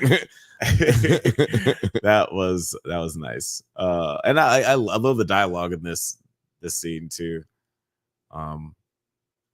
And yeah, like everybody's getting drunk, enjoying themselves. It's like a little bonding moment. Yeah, that they're all having, because all these people do hate each other. Yeah, Little Frothy said the costume change is rich housewives had me rolling. The nails, the hair, the white pants. It's all happening. Jesus. Yeah, it was great. But if I'm not mistaken, oh yeah, let's talk about this. Yeah, so first of all, Agatha was the only one who didn't have all white on. Did you notice that? Oh yeah, that's right. Yeah, she has on a little brown, just a little brown. I don't know how slightly I got that weird. I paused it at a very weird spot. Great face, but I needed it to stop right on her. So there you go, people. But yeah, she's wearing brown as opposed to everyone else, which I think is supposed to, it separates her, shows that she's not fully in the group. Yeah, like she's just using these people still so far. Little Frothy said, what if Teen is Agatha's baby? Do you think I know you already said what you think, but do you think that is a possibility, or do you think it's a red herring, or do you believe it doesn't fucking matter? None of this matters. I mean, yeah, we'll definitely find out. But so yeah, like I said, I do think that is Agatha's baby. That's her child. So we'll see if that's none of this matters. Sorry, this is a good time to do it. And then what happens next after everybody drinks the wine? As the timer starts counting down and Jen realizes the wine was poisoned, Sharon faints. As they gather the ingredients to create the antidote, the witches hallucinate. Lilia sees her younger self and her maestra from the Renaissance era. Jen hallucinates a doctor forcing her underwater. Don't really know what that's about. Alice sees her missing mother about to commit suicide. And Agatha sees a crib containing the Darkhold. Yeah, there's a lot going on here. You said you're not really is there anything from here that you're interested in seeing get developed more? Like, Jen's past, Agatha's past. Or are you just more focused on like what's going on with Agatha? I'm focused on what's going on with the coven. Like they are becoming a coven. They are building something because they have to face these tasks and they have to complete them together. There is no way for them not to. So, and like you said, they all hate each other so far. Or, that's how we've been introduced to them, is that they don't really care for each other that much. At least Agatha doesn't care for any of them that much, and they care very little for Agatha. Yeah. That's really more of the dynamic. And that's why I feel like I said she was wearing the Murphy Brown jacket. You remember Murphy Brown? Yeah, I remember Murphy Brown. She wearing that Murphy Brown blazer with the shoulder pads and shit. Like, I think that's more what they're trying to do, and she's going to slowly integrate into the coven, because in the comic book, she's not a bad character. She's actually the person who teaches Wanda a lot of her, like, she's more of a mentor to Wanda. So it's maybe they plan on turning this heel to a baby face in the middle of this show. Yeah, that would be interesting. I wouldn't be mad if they just like kept her as a villain. So maybe she becomes an Avenger. Yeah, maybe. But yeah, I wouldn't be mad if they just kept her as a villain, because I do think that one of the Marvel's biggest problems that their villains aren't typically that strong. And if we are able to build this character, like we already got Loki was pretty much a villain in 2 movies and the mini movies and TV shows and stuff that he's been in. So I feel like if we are able to just keep this villain as Poison Ivy says, not HBO bad, but just basic cable bad, but she's still bad. I think we can that would be a strong villain. I think. Well, I know they're gonna be having Mephisto soon. Yeah, they said the fucking Mephisto word. No, but they definitely said it in this one. But Mephisto has been cast. Sacha Baron Cohen will be playing him. So, and I don't know which movie that is. Maybe I think it's the Ironheart movie, maybe, or something like that. But he will be a villain coming up in this series, in this universe. So maybe that's the big bad that you get, and maybe Agatha is the one that you need help with to get it, done. And then maybe that's when we get a Wanda back. Yeah, and maybe Vision, because where the fuck is Vision? He is out there somewhere, just absorbing knowledge, figuring out old Greek riddles. Yeah, we might get a Vision cameo by the end of this, since we do have the TV show Vision Quest that's coming out soon. So like, you want another shot? What are you? Yeah, sorry, I was just trying not to stop. But yeah, I was just like, do you want the weed, the lighter, the what? I was just, and then I thought you were talking about my phone. I didn't know what you were talking about. I had to ask. No, I appreciate. Electrolytes are important, people. They are. Make sure you get your electrolytes. But yeah, like I wouldn't be surprised if we get a Vision cameo at the end of this season to go into the eventual Vision Quest show that we got coming out. I just want to say, because I think because of the name, I think we should say this at the beginning. Maybe we need to put it in the description. But please, please, please drink responsibly. If you're out here drinking, while we're doing this show or with us, if you're drinking with us, then I think we should probably say, please drink responsibly, because, it's dangerous. Yeah. Because look out for yourself, but also look out for the people around you on the road. Be safe. Absolutely. And also, you also don't have to drink when you watch this. Like as we mentioned, always encouraged, but never mandatory. Not mandatory. And then at the end of this episode, as they prepare the antidote, the house is brought underwater, which I thought was a really cool visual. And this is with a few seconds left, they finish the antidote, drink it, and feed it to Sharon. Water pours in, but a tunnel appears in the oven, and the coven escapes through the back. They escape through it into the back road. Sorry, that song threw me off. Then they recover. The teen discovers that Sharon is dead. Well, we already talked a little bit about how Sharon might not actually be dead.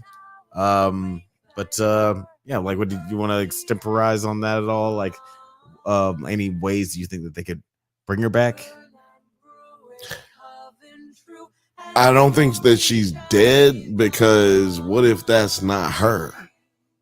Ooh. Okay. What if that's not her? You know what I'm saying? There's all kinds of illusions being played and all kinds of things is taking place. Yeah, it's a fucking weird place. What if when they finish the road, boom, she comes back to life because they started the coven together? I don't know. I just feel like she's not dead. But if you want to think that she's dead, this is your evidence. They had her talk a lot in this episode, but she damn near talked a lot in the first episode. She was only in there for like a few minutes. Yeah. She was in there for the last 10 minutes and she was getting it. I felt like some of them lines they didn't write. Because that lady, I can't remember her name. She does great work. And you know what? Deborah Jo Rupp. Deborah Jo Rupp. Deborah, let me tell you something. Down the road. I got you, girl. I think that was her line. Shout out to you, Deborah, playing a great mom for the last 38 years. Goddamn. Shout out to you. All right. But yeah, I just felt like she had a lot of lines, and when people who aren't main characters have too many lines, they're gonna die. They start talking about casseroles they're gonna make later when they get done with this. When you start talking about anything you're gonna do after this situation that you're going through, you're dead.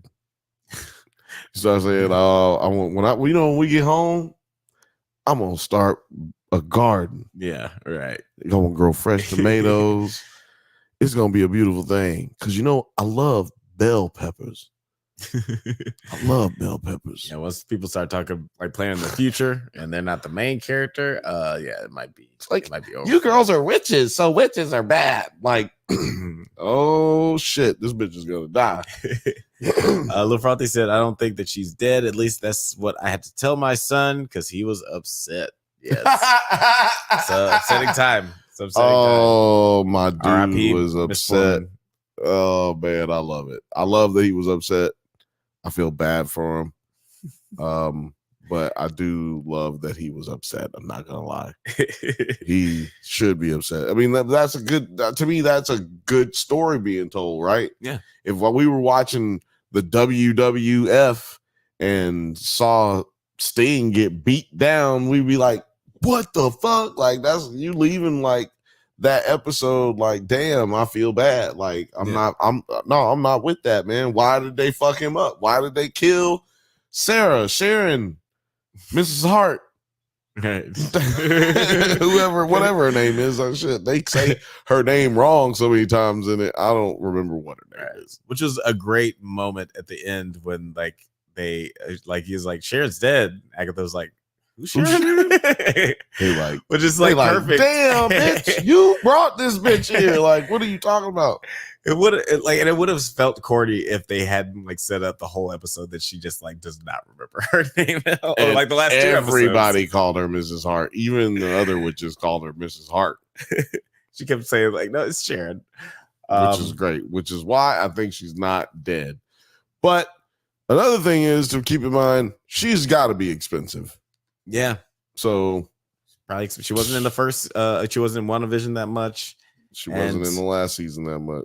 And it wouldn't make well, sense. not last season. Yeah, WandaVision that much. Yeah, you're right. One of the things I kind of thought about is like she's not really like witchy like the other people in the coven, and it did seem like the poison affected her a lot more than everybody else. Like she straight passed out. She drank it first. Like she drank it way before them. I mean, but then everybody drank it, and then they but so it's time. So they should have given her. So basically, they should have given her the antidote first because they held all of them were ahead of her. Oh, right. Okay. I mean, behind her. Yeah, behind she her, was ahead of everybody. Just why, like old girl said, that you're our guinea pig, you're our litmus test. Like you're the baseline. We now know whatever happens to you is about to happen to us. Right.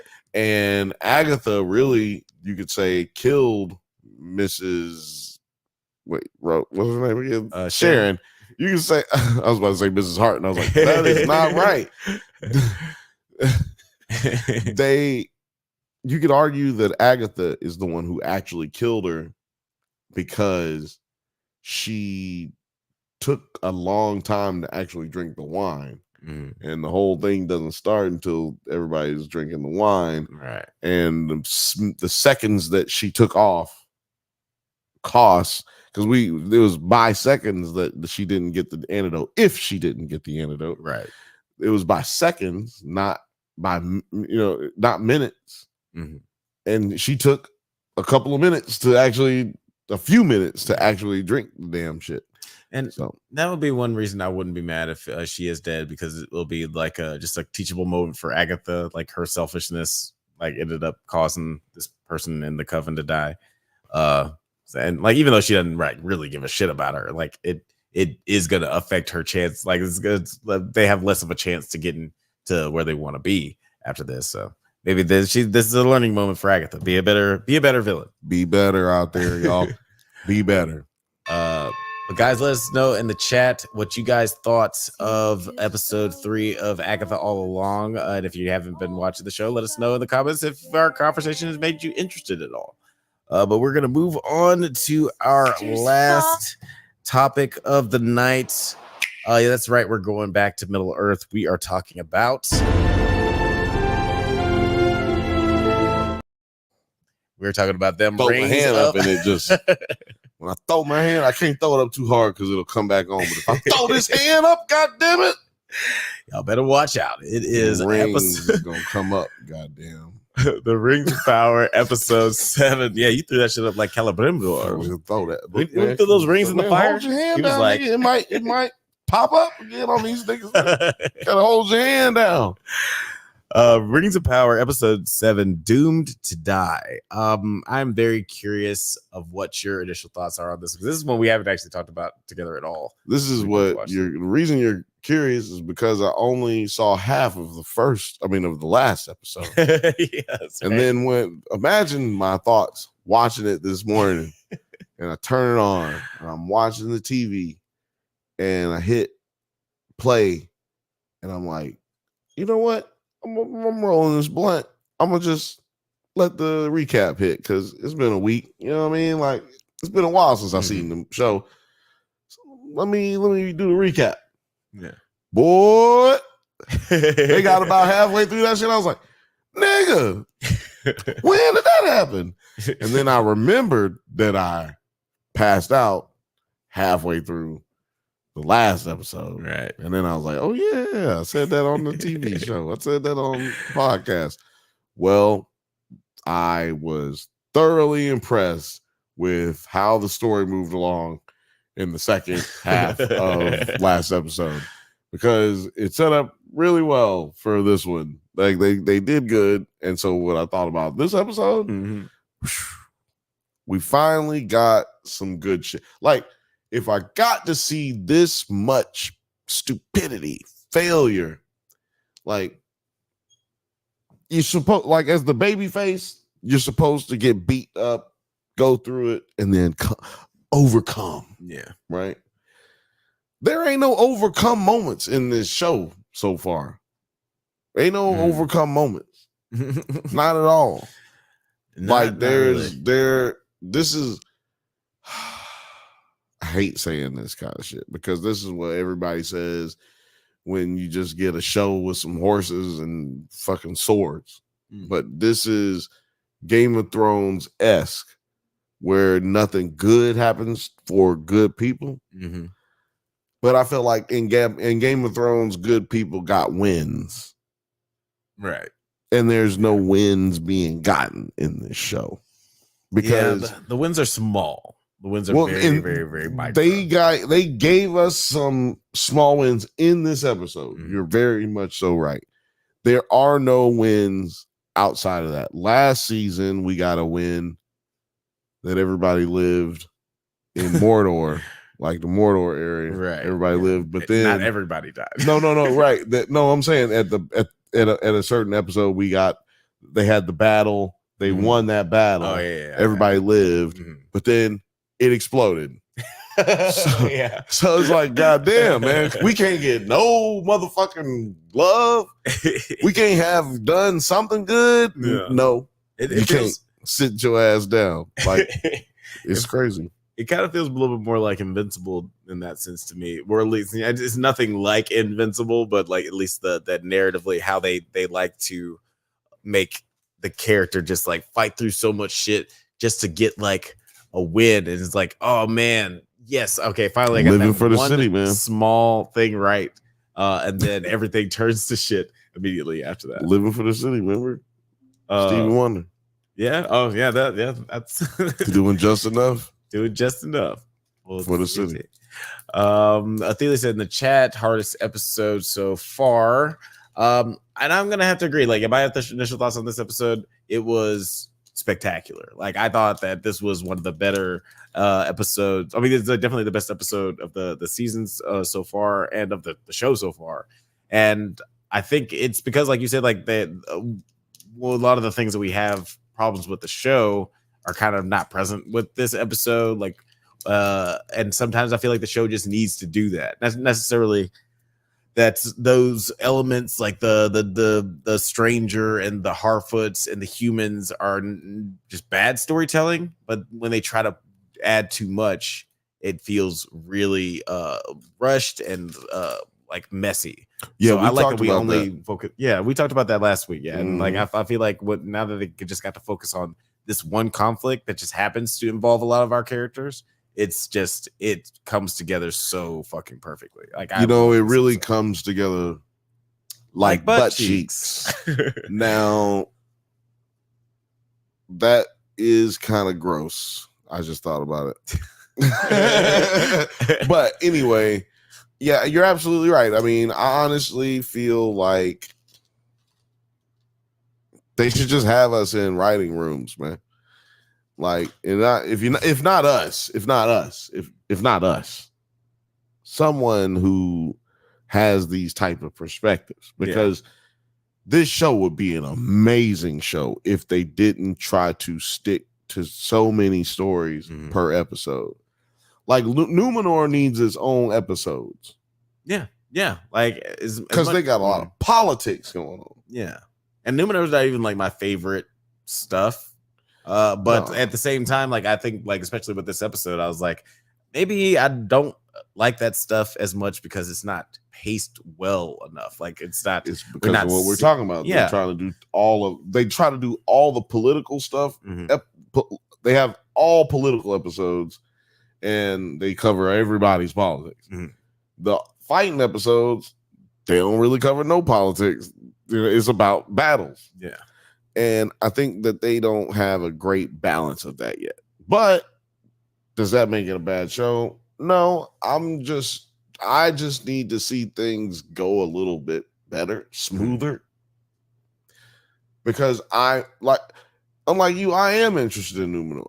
I'm interested in every fucking character, every realm, but they not giving me nothing from them realms. We are almost at the next episode is the season finale, and I think we've seen the Stranger 4 times. Yeah, maybe 3. So they like the black guy, the black elf. We seen him Arion or Adrian, Anadir, Anadir. I don't know. Adendir. I think it's Adendir. Okay. But we barely seen him this whole season. Yeah. That's because that dude's like motherfucking Superman. Like, you can't use him too much because every time he shows up, he just fixes everything. Kill everybody. That dude like is just like immediately comes in and breaks shit. Until he doesn't. But we'll get into that later. Yeah, this Thalia said in the chat, nah, I like when stories do it this way. Got a lot done and at once and built up for the action. And yeah, you mentioned this in the last week, I think too. Thalia, I was gonna say he does not agree with us at all on this show. Like, fuck y'all. He is like, no, nigga, I like it. And I do it like again, like appreciate shows that can cover a lot of different things at once, like Foundation or Game of Thrones. I think for whatever reason those shows do it a little bit better. Again, I don't know anything about making TV shows. Now, what I will say is this is more of a movie. Yeah. The show in general is more of a movie. It feels like a Lord of the Rings movie. It's what Lord of the Rings really wanted to do. What's the nigga who did Lord of the Rings? JR. Oh, you mean Peter Jackson? Yeah, Peter Jackson. Like, this is what they really wanted to do, give you a 9-hour movie. Yeah. And so you probably watch a DVD version that's 9 hours. It's like they don't do well with choosing what series, what shows should be done in a big drop, like dropped all of the episodes, or should be week to week. This is not a show or a series, in my opinion, that should be week to week. This is a series, just drop it. Fallout, to me, would have been a better series. We covered Fallout. I think that would have been a better series to do week to week, but they dropped that all at one time. If you had Fallout as a week to week show, I know it did well. I know it got nominated for Emmys, but that show wins Emmys if you build that, like, what do you call it?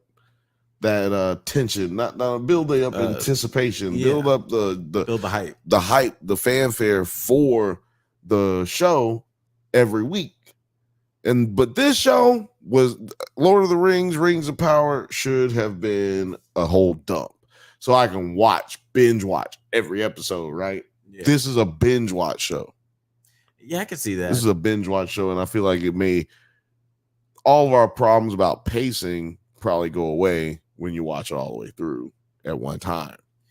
Yeah, I could definitely see that, because like I first thought that Amazon, just like that was just their business model for their TV shows, that they're just like a week to week appointment TV appointment viewing. Yeah, but apparently not. Yeah, like when they dropped Fallout and like all at once, I was very confused, because to your point, it seems like that's a show that should be week to week, just like build anticipation.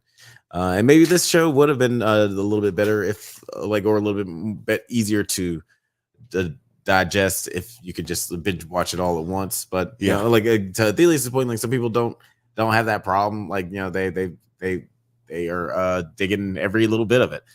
Speaking of which, we should jump into the IMDb ratings later on to see how this episode fared, because it's clearly the strongest of the season. He also was saying shout out to Russell Wilson. Shout out to Bruce Leroy, Russell Wilson.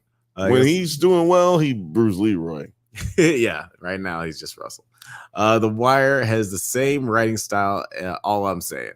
And yeah, like again, I like the writing style when it's done a little bit better. Like, I think I know it's the pacing, which is usually editing. I am going to say right now, for the record, we have not said that we hate this show or this season. We are very hard on these shows. We're hard on them, but doesn't mean we don't like them. We had a lot of criticisms about the first one. Was it Grotesqueries? Grotesquerie, yeah. Grotesqueries. Grotesquerian. I'm a Grotesquerian. That's what the nigga is that eat them damn cheeks. That weird ass nigga. But yeah, what was I saying? We like how we were. Oh just, yeah, like, we don't criticizing really. Malin Yeah, we too. go hard on everybody. So just doesn't mean we really don't like this episode. I mean the show, but we have to criticize this episode. We ain't out here sucking dicks on nobody. We on nobody. Yeah, we not gonna be out here just giving everybody the love. We're gonna have to give you the hate too. But you know, with that being said, I liked Galadriel finally. I was like, I think I like her character now. But because I also put into account that she's young as an elf. These are young elves. They old. Mhm. They like 125 years old, but that's like 23. Yeah, This right, bitch is basically like 18. Yeah, she's still young in the elf world. Yeah. So I don't. That's why I'm looking at it like maybe she's just learning. Yeah, which is sad because they've been around for a century. Yeah, and also like one line or a few lines that they did in this episode, it kind of made made it feel like they were sort of hand waving some of the behavior earlier on in the show, because they were like sort of like both Celebrimbor and Galadriel were both just kind of being like, oh, he's the great deceiver. He makes us believe stuff that. Like he deceives us even like nonsensically. It's like there's no reason for us to have believed him. And deep down, I knew that he wasn't all on the level, but he just like has a way of convincing you to do things that you don't want to do, or maybe you do want to do. The problem is that you do want to do it. Yeah, and that's why he's able to get you.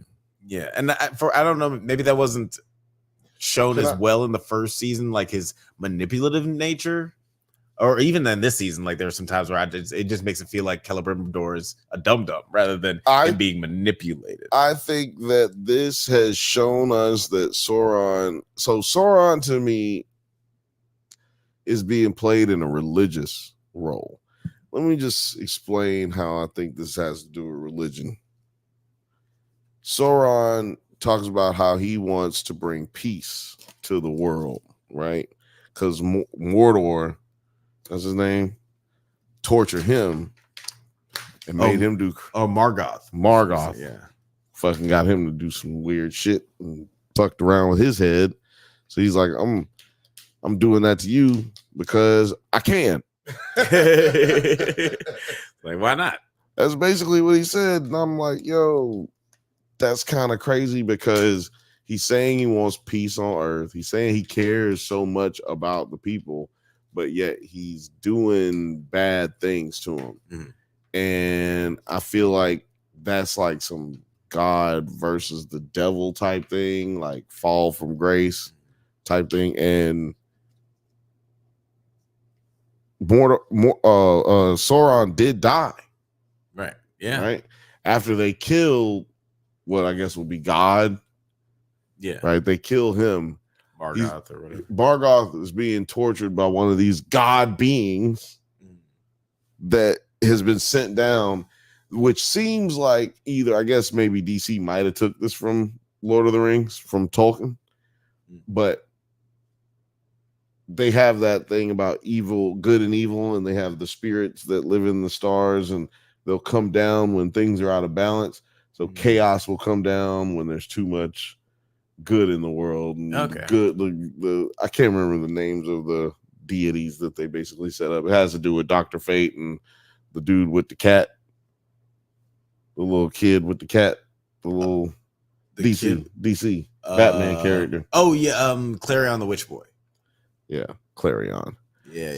So yeah, I think they're playing off of that. That's how this world works with the fucking the wizards and all that shit. Yeah, they're getting sent down in times of peril to create balance, because the world has to have balance. It can't, for some reason, there can't be jubilance and happiness and grace all the time. People can't be happy all the time, because gods play with your bodies like little fucking army men, apparently. It's like, you die.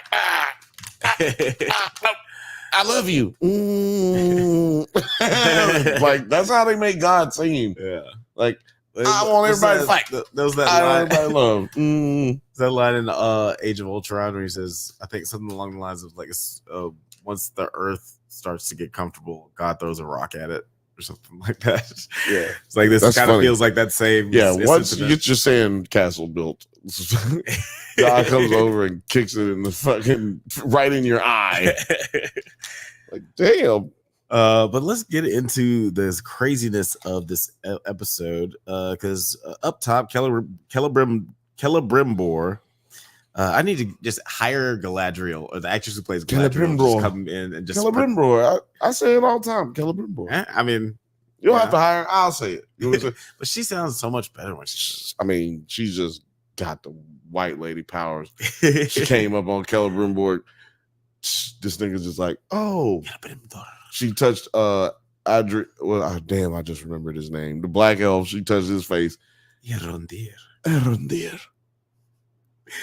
Oh, Erondir. I was like, bitch, how do you know his name? Right? Like, I thought, like, for a second, I thought that he looked at his name tag. For a second, it looked like he looked over. No, Alex, the side. Let me tell you something. I think she did, but I think it was because they were trying to help her remember his name. You know? Like, I wish I had notes like that. I think that's what she did. I think she really did. I think she looked at him like, Erondir. Like, what is this thing's name again? Erondir. Don't fire, dear. But, that sounds really pronounced. But yeah, she showed that she got the white lady superpowers. She know how to look in your eyes, touch you, and then you be like, oh, all right, I'll go with you. All right, I'll do what you. I'll give you some dick. I mean, no, that's not what he's gonna do. That's not what we're doing. They didn't have time to do that. They didn't have time. But yeah, I think that she showed that she got them powers, and I think that's why she's got the soft face, the light eyes. She's actually a brunette though. Yeah, but in real life, but she wears the blonde well. She wears the blonde well, and shout out to the wig, or maybe that's just dyed. But yeah, shouts to I would hope that it's a wig job. They're not trying to dye this poor girl's hair every time she got to come in. Well, also, yeah, we just don't ever. We always have a lot of hate for the hair and makeup. So shout out to hair and makeup. Yeah, shout out to hair and makeup. They're doing it good, especially makeup. Like the orcs look incredible. Must be some black people on set. I'm gonna just tell you right now. Must be because old buddy have a butterfade. The black elf. Yeah, the black elf. Yeah, he looks fresh. If there was no black people on hair and makeup, you know what his hair would look like. He'd look like the dude who was the villain in what's that fucking the one with Nick Fury. Oh, yeah, Secret Invasion. Yeah, Secret Invasion. He would look like the villain in Secret Invasion. Yeah, that dude was cutting his own hair on that set. I think he's been cutting his own hair for the last 10 years in Hollywood. He should stop. Celebrimbor creates. We gotta have a category for worst hair in a television series. I was thinking about a worst hair category, but yeah, I was like, man, I don't want to rewatch to narrow that down. But Celebrimbor creates 9 rings of power for men, not knowing that Ereggion is under attack from across the river that surrounds the city. He begins to notice signs that he is trapped in an illusion as Sauron, posing as Anatar, discusses the defenses of the city with its elven soldiers. At our orders, the orcs to aim their catapults at the mountains beyond the city so they could dam the river. And I thought, first off, I thought that damming the river sequence was really, really dope. Looked fucking incredible. But there's also a lot of things going on inside the city and on a much smaller scale with Celebrimbor and all these hallucinations that he's having. It looked incredible on your phone. I mean, yeah. I'm just laughing because like, imagine how good it looked on television. Yeah, probably. I'm sure it looked better. No, I'm just laughing because I was like, he said it looked incredible. That nigga was watching it on his phone. Yes, still looks great. Oh man, my headphones came unplugged, but I really don't need them except for to hear Except other for to hear. things. Yeah. I mean, I can hear you without the headphones just sitting right next to me, Yeah. but can't hear this. But I was about to say something about what were you talking about? The whole like I was first talking about just like the damming sequence and how that looked really great, but also just like the craziness that's going on with Celebrimbor inside. Oh yeah, no. Celebrimbor finds out that, like, first of all, I seen this mouse. He finds out that he realizes he's in a loop because he sees this mouse go across the floor. Yeah. And when I seen the mouse go across the floor, I'm like, the fuck this nigga keep doing the same goddamn shit every time I see him. Tweet. Bing. I'm like, oh man, did they hit us with one of these stock shit so they just keep using the same clip? So shout out to Celebrimbor for figuring it out before I did. You know? Right? Like, We've seen enough bad CGI. We're just like, man, they just like somebody got lazy. yeah, that's what I was thinking. Right. Like, oh god, we should have known that if there's anything that this show lacks in, it's not the visuals. yeah, no. So I thought that was crazy that he figured that out, because he really figured it out way before me. Because when he put the calendar thing, calendar, he put the mark on the candle and it didn't go out. I said, oh, when he put it on there, I was like, oh, okay, it's a loop. It's a time thing. Right. I see. And then I was like, this is not gonna go well. Because Sauron don't play no games. That's what we found out in the first season. He was just killing the shit out of people. Yeah, he was just straight up murking He wasn't bad at it. Tell you that much. Yeah, he's gotten quite good at it. And like, yeah, once Anatar reveals himself to be Sauron, and that he's been, I guess, in putting his blood in the rings in the replacement for Mithril, because we saw in that last episode that there was a shortage of Mithril, and they still need it for the 9 rings of men. And Sauron kind of implies that he put his blood in it, saying that sometimes you need to. Another time when somebody's talking about sacrifice tonight, he's like, sometimes you need a little sacrifice. What did you think of this like reveal where, first of all, just like Celebrimbor like realizing what's going on, his discovery of this ruse, but also finding out that Sauron has literally put his blood into this shit. I ain't watched this part of the movie. I fell asleep. No, I'm joking. I'm joking this time. What did I think? I thought it was an interesting take on it. Like, okay, Sauron put his blood in it. That's why these motherfucking rings are so evil. Evil. It's evil. So I don't know. It happened.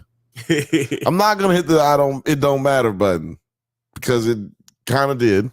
Yeah, it's pretty important. But I was like, I don't know. I watched this show, unfortunately, after I watched the Penguin. So it's hard to get into this show, like get back into this show after watching the Penguin. Right. But we watch so much stuff. It's kind of hard to switch your brain to the genres and shit. But let it be known, we love Lord of the Rings. Like that's why we are talking about this one.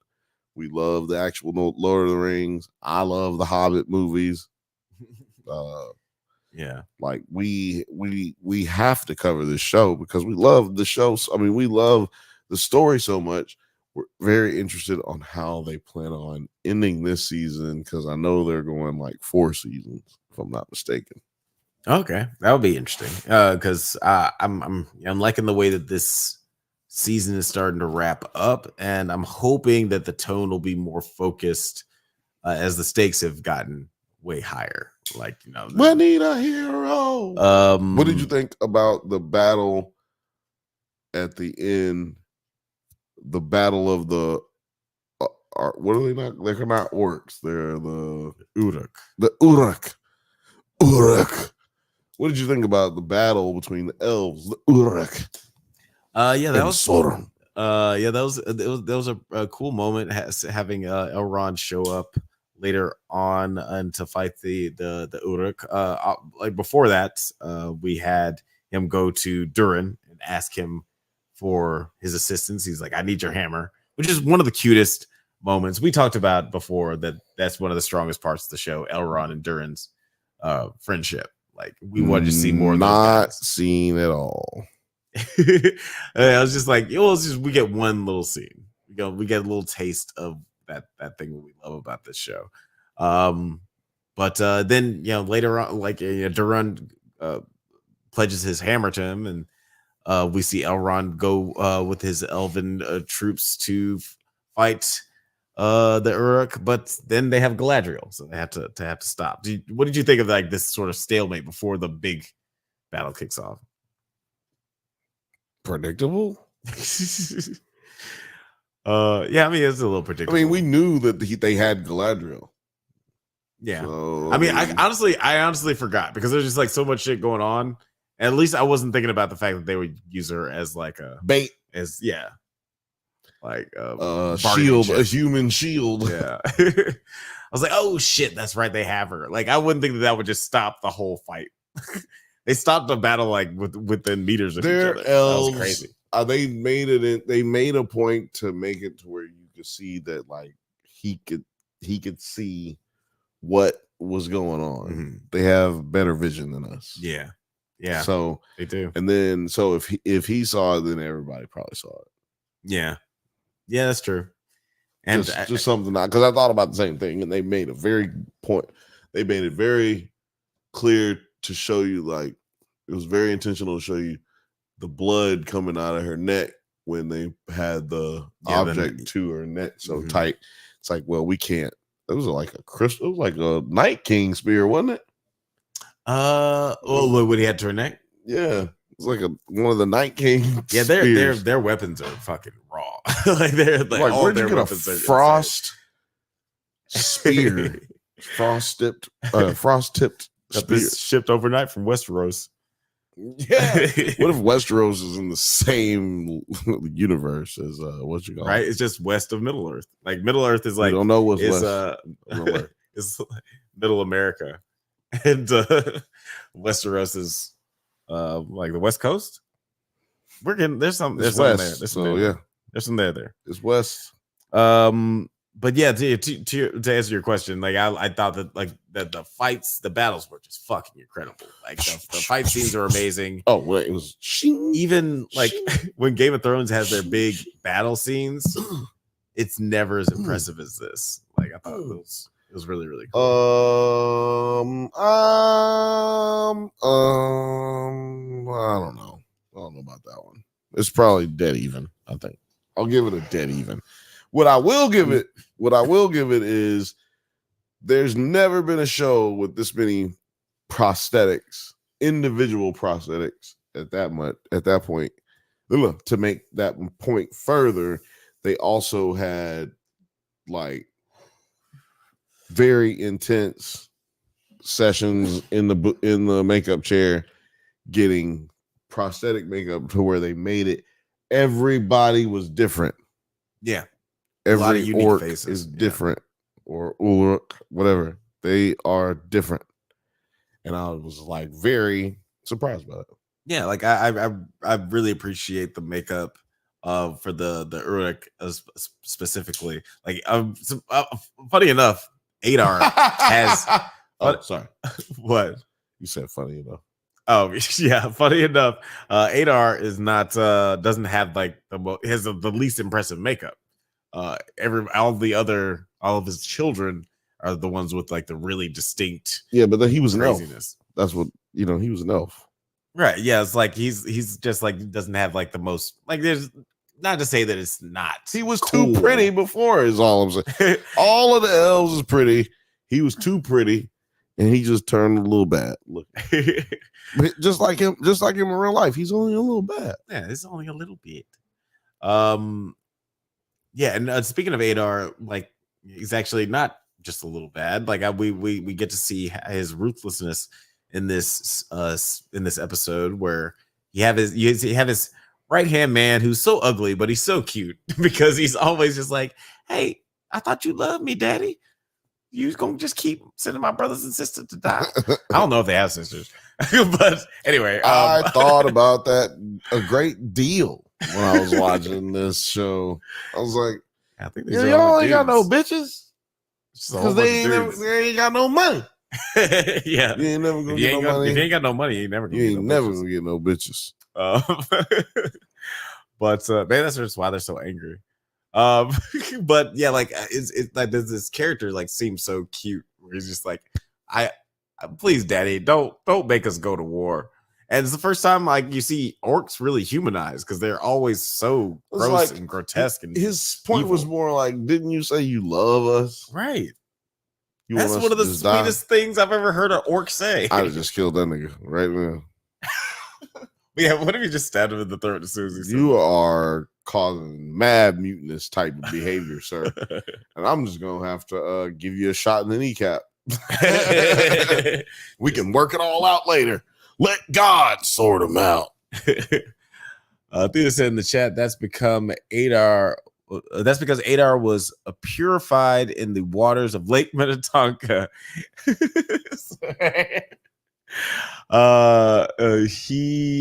Eurucus light skinus. Eurucus light skinus. I like that. He also said in the chat, now it makes sense why Celebrimbor hates Sauron so much in the Shadow of Mordor games. That motherfucker played with him. Yeah, I've heard that those games are really dope, and like he really gets into that relationship. Kind of makes me want to play those games. What is that game? What is the Shadow of Mordor games? Yeah, is it on? What's it on? I think it's a Xbox game. I mean, is the controller anything over here? No. Damn, I gotta look it up later. Yeah, put it in. What is that? I don't know. I don't know those things. I don't know some of those words. The shit politicians do. Odelia said, "Bill make God sound like a pimp." Oh, yeah, we were talking about the Mark. I mean, look, we were just talking about Grotesqueries, and that show they mentioned about one the Bible verses that were used at the scene of the crime, talking about how God could be hateful. God could too hate. That was like a thing that they point to in the Bible. And if you believe that, or if you go into that, if you believe in that shit, then in this case, wouldn't that be the case, right? Yeah. He can be hateful. Yeah, and it's he even says like, and let's actually go right into the Anatar of it all, because after Celebrimbor finds out the whole ruse, he runs out and he tries to plead his case to his elven people. Please. But they think he's because of the lies the Anatar spread, that everybody thinks he's a madman. Please. And he accidentally kills homegirl. She just gets killed in the worst way. Please. Don't go. Right. Get your ass out of here, bitch. Get your hands off me, bitch. You're too close. He just threw that bitch off the goddamn thing. Now, of course, Sauron threw the bitch off, not him. Yeah, right. But that's what he was sounding like to me. Please. Don't go. And then he just threw the bitch off. People don't know how to act. See, this ain't no niggas in this show for real. And this is how you know. People make bad decisions that niggas just don't make. And I'm not saying that white people don't make, or Asian people don't make good decisions. I'm just saying in these types of situations, we've gone through enough weird shit that and crazy shit that we know, hey, I can't act this way. Right. Well, now, this is an example. You just got out of jail, right? You don't need to come like everybody thought you was guilty. You were innocent.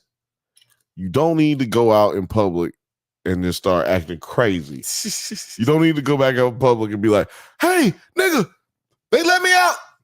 I didn't do the shit. Just start yelling it. Like, okay, calm down, my nigga. Like, relax. He's definitely been put in a rough position though. Wipe your face off. Nigga, you stink like shit. You ain't took a bath in days. Like, bro, like fix your hair. Like, put some water. Nigga, he walked by at least 5 water fountains. Had to. It's a big ass palace.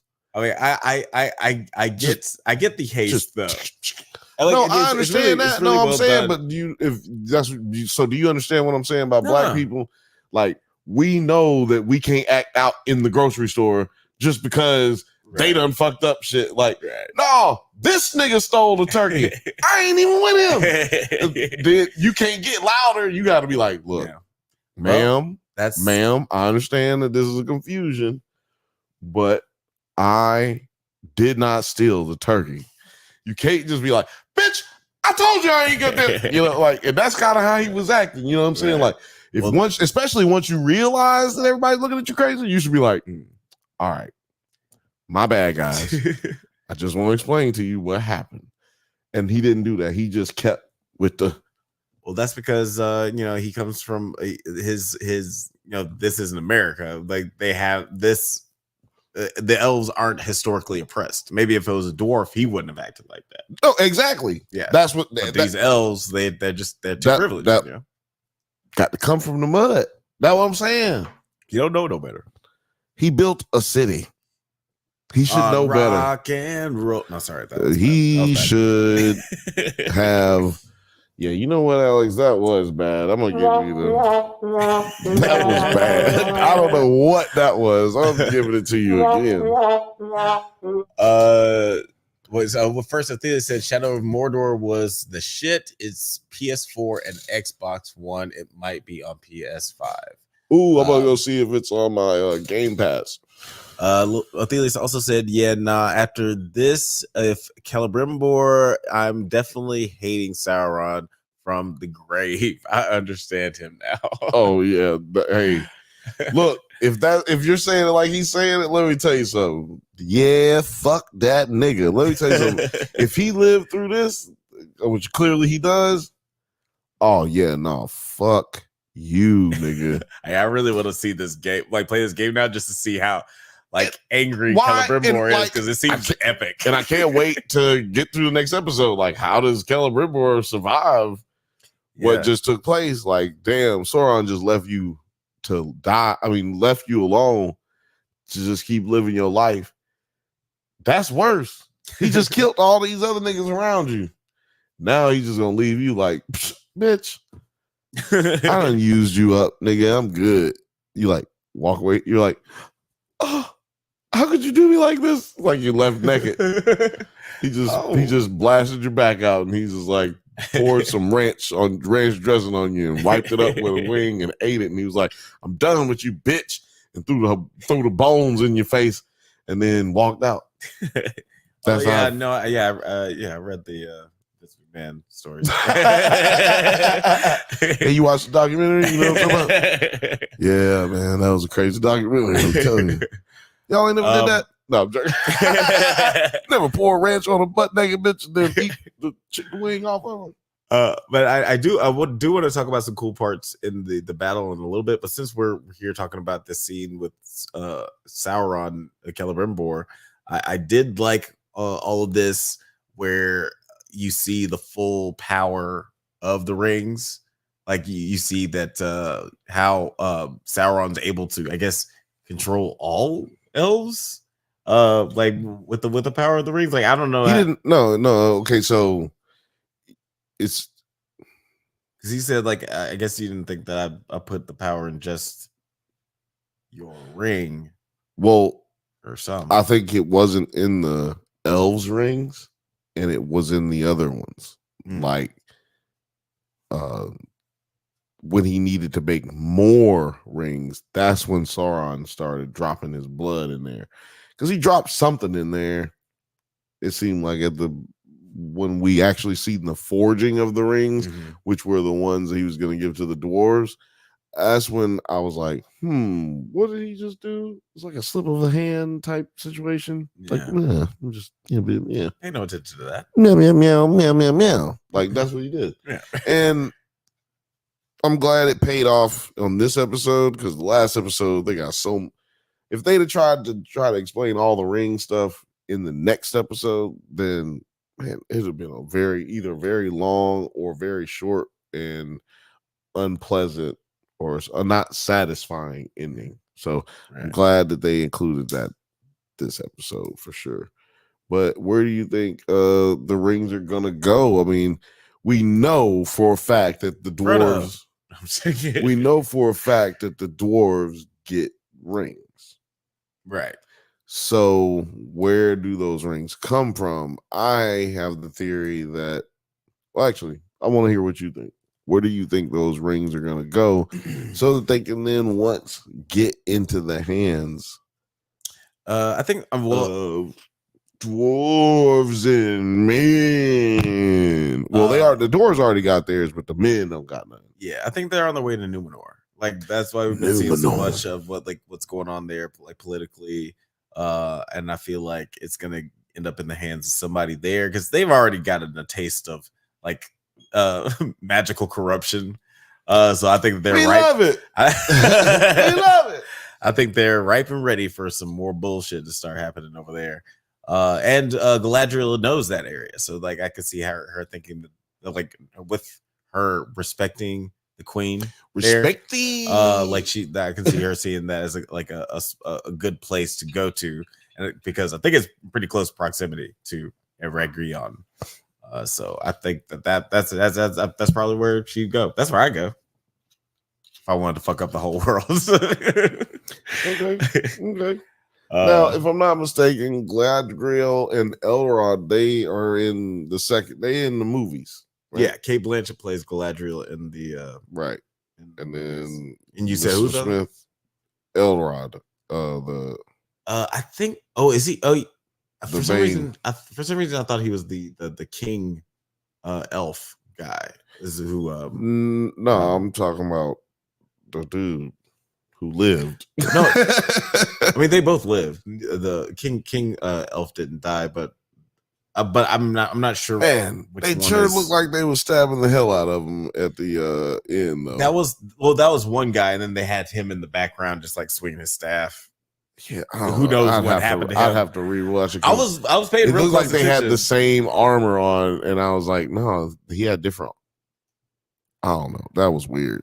It was weird. I was I'm paying sure close that's attention in a to Reddit those two right guys specifically because some other another character gets killed. We'll talk about that in a second, or seemingly killed. So I was like, are they going to kill all of these guys? Let's just go ahead and talk about that because let's go back down to the battlefield. Shout out to Film Age in the chat. What up, Film Age? Because we go down to the battlefield, a whole lot of crazy shit's happening. Elves fighting Uruk, and we even get like the big CGI troll, which I thought was fantastic. It was fighting. I thought the CGI troll was cool. Like, what did you think of the CGI troll? I thought it looked amazing. Oh, no? He looked amazing. Yeah. I mean, he was kicking ass. He was giving them all the. Yeah. I like when he picked the niggas up like an ashtray and was like, don't hit me. Yeah. I liked when he grabbed the horse that was walking by and just like kept smacking it down. They was hurting him. The niggas, that's why I liked what they did to the orc. They was not hurting him. They was minding their own business. He was like, hey, come here right here real quick. Bada, bada, bada, bada. And he's kind of like laughing the whole time. Like he thinks the whole thing is hilarious. And even when he dies, he's like, I don't know why they chose to do that. Shout out to the CGI department. Waited till nighttime to do the orc. troll. Yeah. Or the troll. Yeah. That was fucking smart. amazing. Masclado. We always say to do that when it's, lower budget, you're trying to save money. Just put a little edit in the script where it's dark outside. Yeah, it's a really That's it. long battle. That's exactly. That's it. And I'm telling you, It looks so good. And chef's kiss, Bill's kiss. And to your point, like they had they added a lot of humanity to him in that like dying moment where he's like chuckling. Like you learn a lot about him as a character as he's dying. I don't need to know about this troll, but now I'm emotionally connected. You needed to know about the troll because why does it matter that he died? Yeah. You know what I mean? Like, what does it matter that he died? And because that's what I was thinking. I was like, all right, they brought out the troll, but really that's like OP, right? Like, come on, they brought out the troll. Oh God, like here it comes.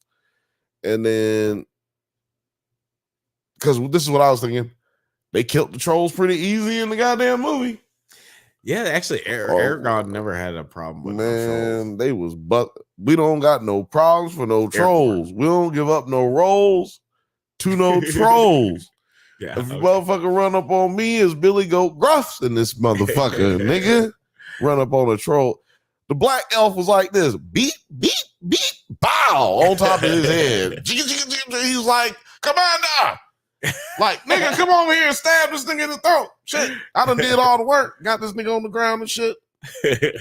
Like, yeah, like at first it was like a little unbelievable. Like when that happened, I was like, God damn, like is he gonna do him like that? But then I remembered he's an elf.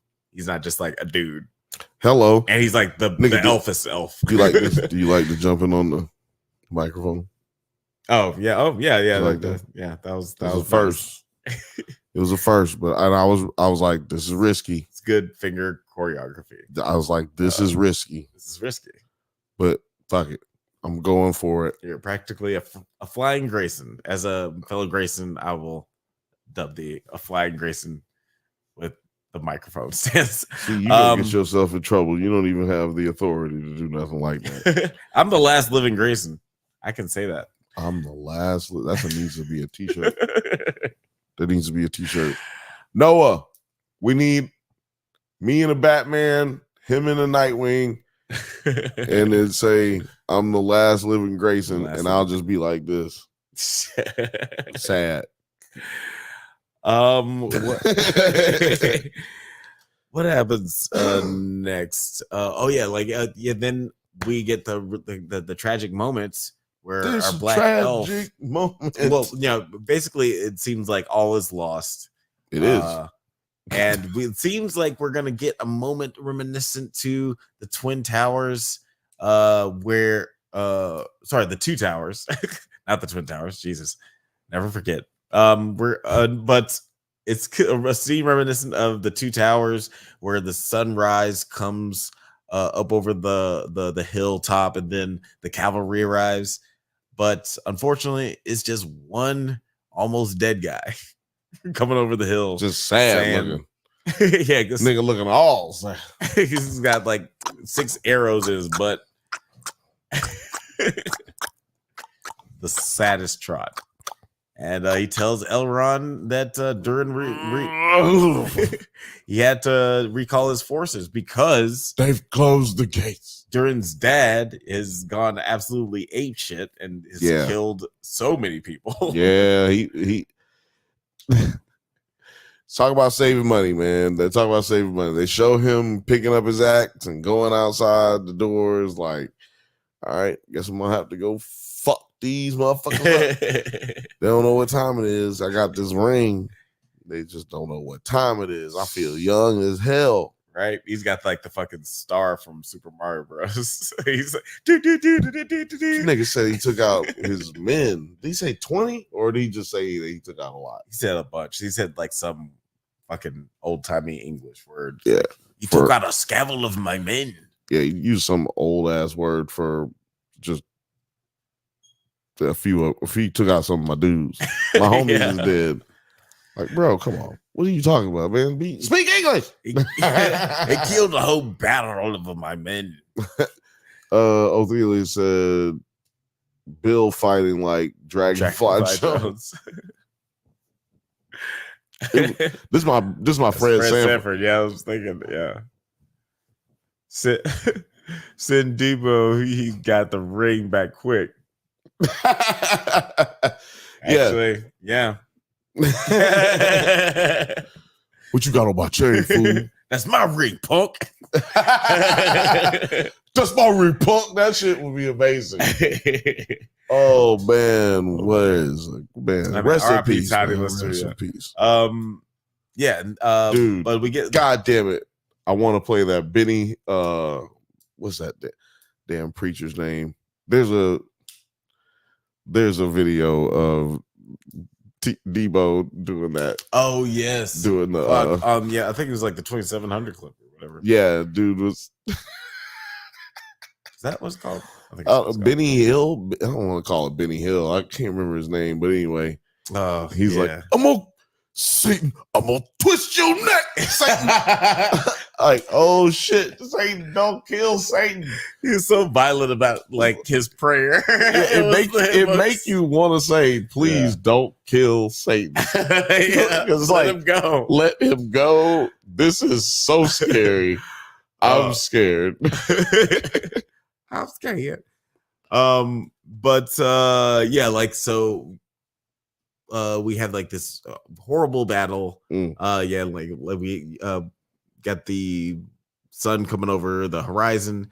Elf comes trotting down full of arrows, and he tells Elrond that's Durin incoming. And Elrond Next caller. Elrond looks so that's what he told him.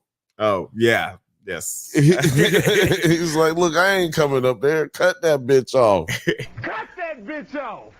Next caller. But yeah, Elrond looks so distraught, just like so sad that his best friend didn't show up. He's like, no, Durin is coming. Durin is coming. He's just going to keep saying that. Durin is coming. Somebody killed him. I think the nigga would have won if he wasn't so damn sad. They was whooping their ass. I mean, the few of them that it was left, they was whooping their ass. Now maybe they would have lost. They were whipping ass, but yeah, there's legions and legions of people that was ready to join the fight. It's like, why are they so big? I've not seen one woman. How are there so many of them? I have not. Well, they're like seen a woman. I have born in like a weird bubble orb thing. I don't know. No, these aren't orcs. Oh yeah, they're not orcs. They're Uruks. Hey, I don't know where the fuck these guys go. Where are I gotta watch the first season again. The women? Did they explain that in the first season? Has anybody read these books and knows that? Are there so many? Fucking many of them. And they could produce asexually. I just need to know. That's really all I need to know. Anybody out there coming from? Got an explanation? Please tell me. I would like to know, because there's a lot of them. There's so many of them. But yeah, we get the moment where the everybody, all the elves are overtaken, and our black elf gets stabbed in the gut by Adar. He gets a good stab in first, but he gets a good one in. Yeah, but then he gets stabbed in the same spot. I guess Adar is a lot stronger. You got that magic strength. You got that black girl magic.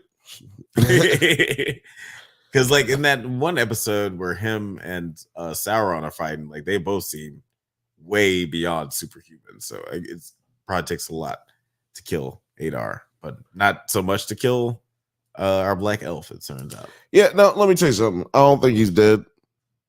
Yeah, we didn't get like a good moment with him. We got to see a body dead. Like I can't see you be like, and then you don't like. Then they go something else. I'm like, nah, that nigga not dead.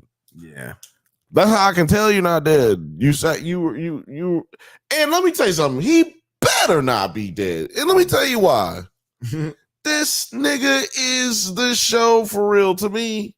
Like he's connected to everybody in the show. Now officially, yes. He's connected to everybody. No, because we have to assume that Galadriel knew him. We have to assume that Yeah, His name ain't written that. Like, we would have seen that. Like, somebody else would have fucking mentioned, "Oh, nigga, you got a name tag." Like, right. Right. No. Or yeah, like they would have done something where they did a close up on like her rubbing the fucking markings on his shit, and then it's like, oh, your name's fucking whatever. Exactly, something. But something. nah, I think she knew him. She knows him. They live for thousands of years. They're immortal.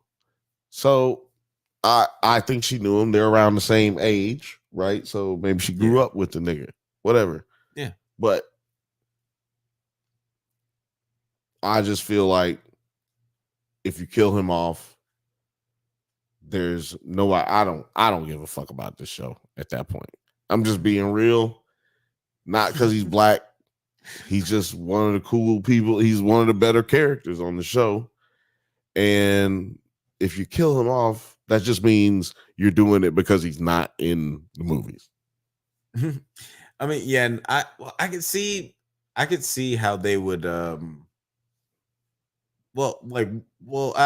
could see how they could justify writing him off because his like story has come to an end, unless you want him to piggyback on somebody else's shit like Galadriel's a quest or her mission, because like his story did kind of wrap up with his relationship with the woman in the first season and his relationship with her fucking dog shit son and him wanting to get just revenge on like all the havoc that Adar inflicted on him emotionally. That just kind of like wrapped up in a quick moment, which is why I feel like that's, again, to your point, I don't think that's it for him. That would be just like super unsatisfying. Even Arrow Girl got more of a moment in her death where they made sure you knew that she was dead. Remember? Dead. Like, she got a moment. I loved that shit, by the way. Like, that was one of my favorite moments of the episode. But is she dead? Oh, she did. There was a moment where you were like, damn, that bitch gonna live. And then they shot her ass. Yeah, I was like, oh, no. Well, no. She won't be in episode 5. I was like, or whatever the goddamn episode is. Yeah, like that was they like to your point, they gave her a moment where you made sure that she was dead, and the fact that they didn't give that to him, we've been with him for 2 seasons, just speaks to the fact that he's definitely alive. Yeah, Othelia said, I don't care. They should let him in. They should let him live. Yeah. Let the man live. Let him live. Just clap your hands like keep him alive like Tinkerbell. Yeah. If you believe. If people who've never been to a play to see Peter Pan might not understand that, but that is the thing at the end of the movie, at the end of the play. If you believe, you'd be like, I've been watching for about an hour. Yeah, I believe. Yeah, man. Fuck it up. I bought it. I bought it. I'll do it. They do that in Hook too. They do it in Hook too. Yeah, but like, I guess it's like a call to. It's a joke. It's like they do it jokingly, and she's like, like she's like playing around. That movie's good, guys. Watch our Does This Hold Up episode where we talk about the Hook. Yeah, does it hold up? I need that goddamn button where it does the Does it hold? But I was actually talking about the music. Thanks, producer Penny. I was actually talking about it's the first time producer P did her job. All right, well, she did it badly. But yeah, like that was like, yeah, to your point, I don't think he's dead. We'll see what happens in the next episode. Next episode is the finale, right? You said that's it. Finale. We're out of here after that one. Well, okay. Well, yeah, let's see how it all wraps up. Guys, let us know what you thought of this episode of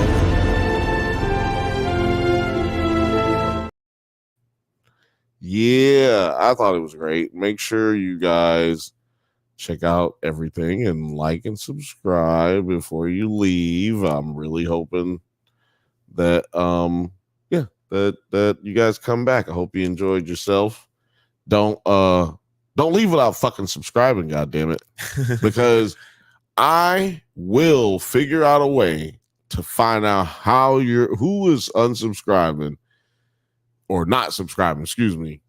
I'm gonna find out a way to figure out who's not subscribing, and I'm gonna send you a personal letter. That's right. I'm gonna write a letter. I'm gonna buy a stamp, and I'm gonna beg you for your subscription. Yeah, we're gonna attack you with a finely worded rhetoric. And if you want to find me and talk about it, I'll be at LA Comic-Con October 4th till October the 6th. That is true. That's right. And I can't get out of here without hitting this button. I have to hit it every episode.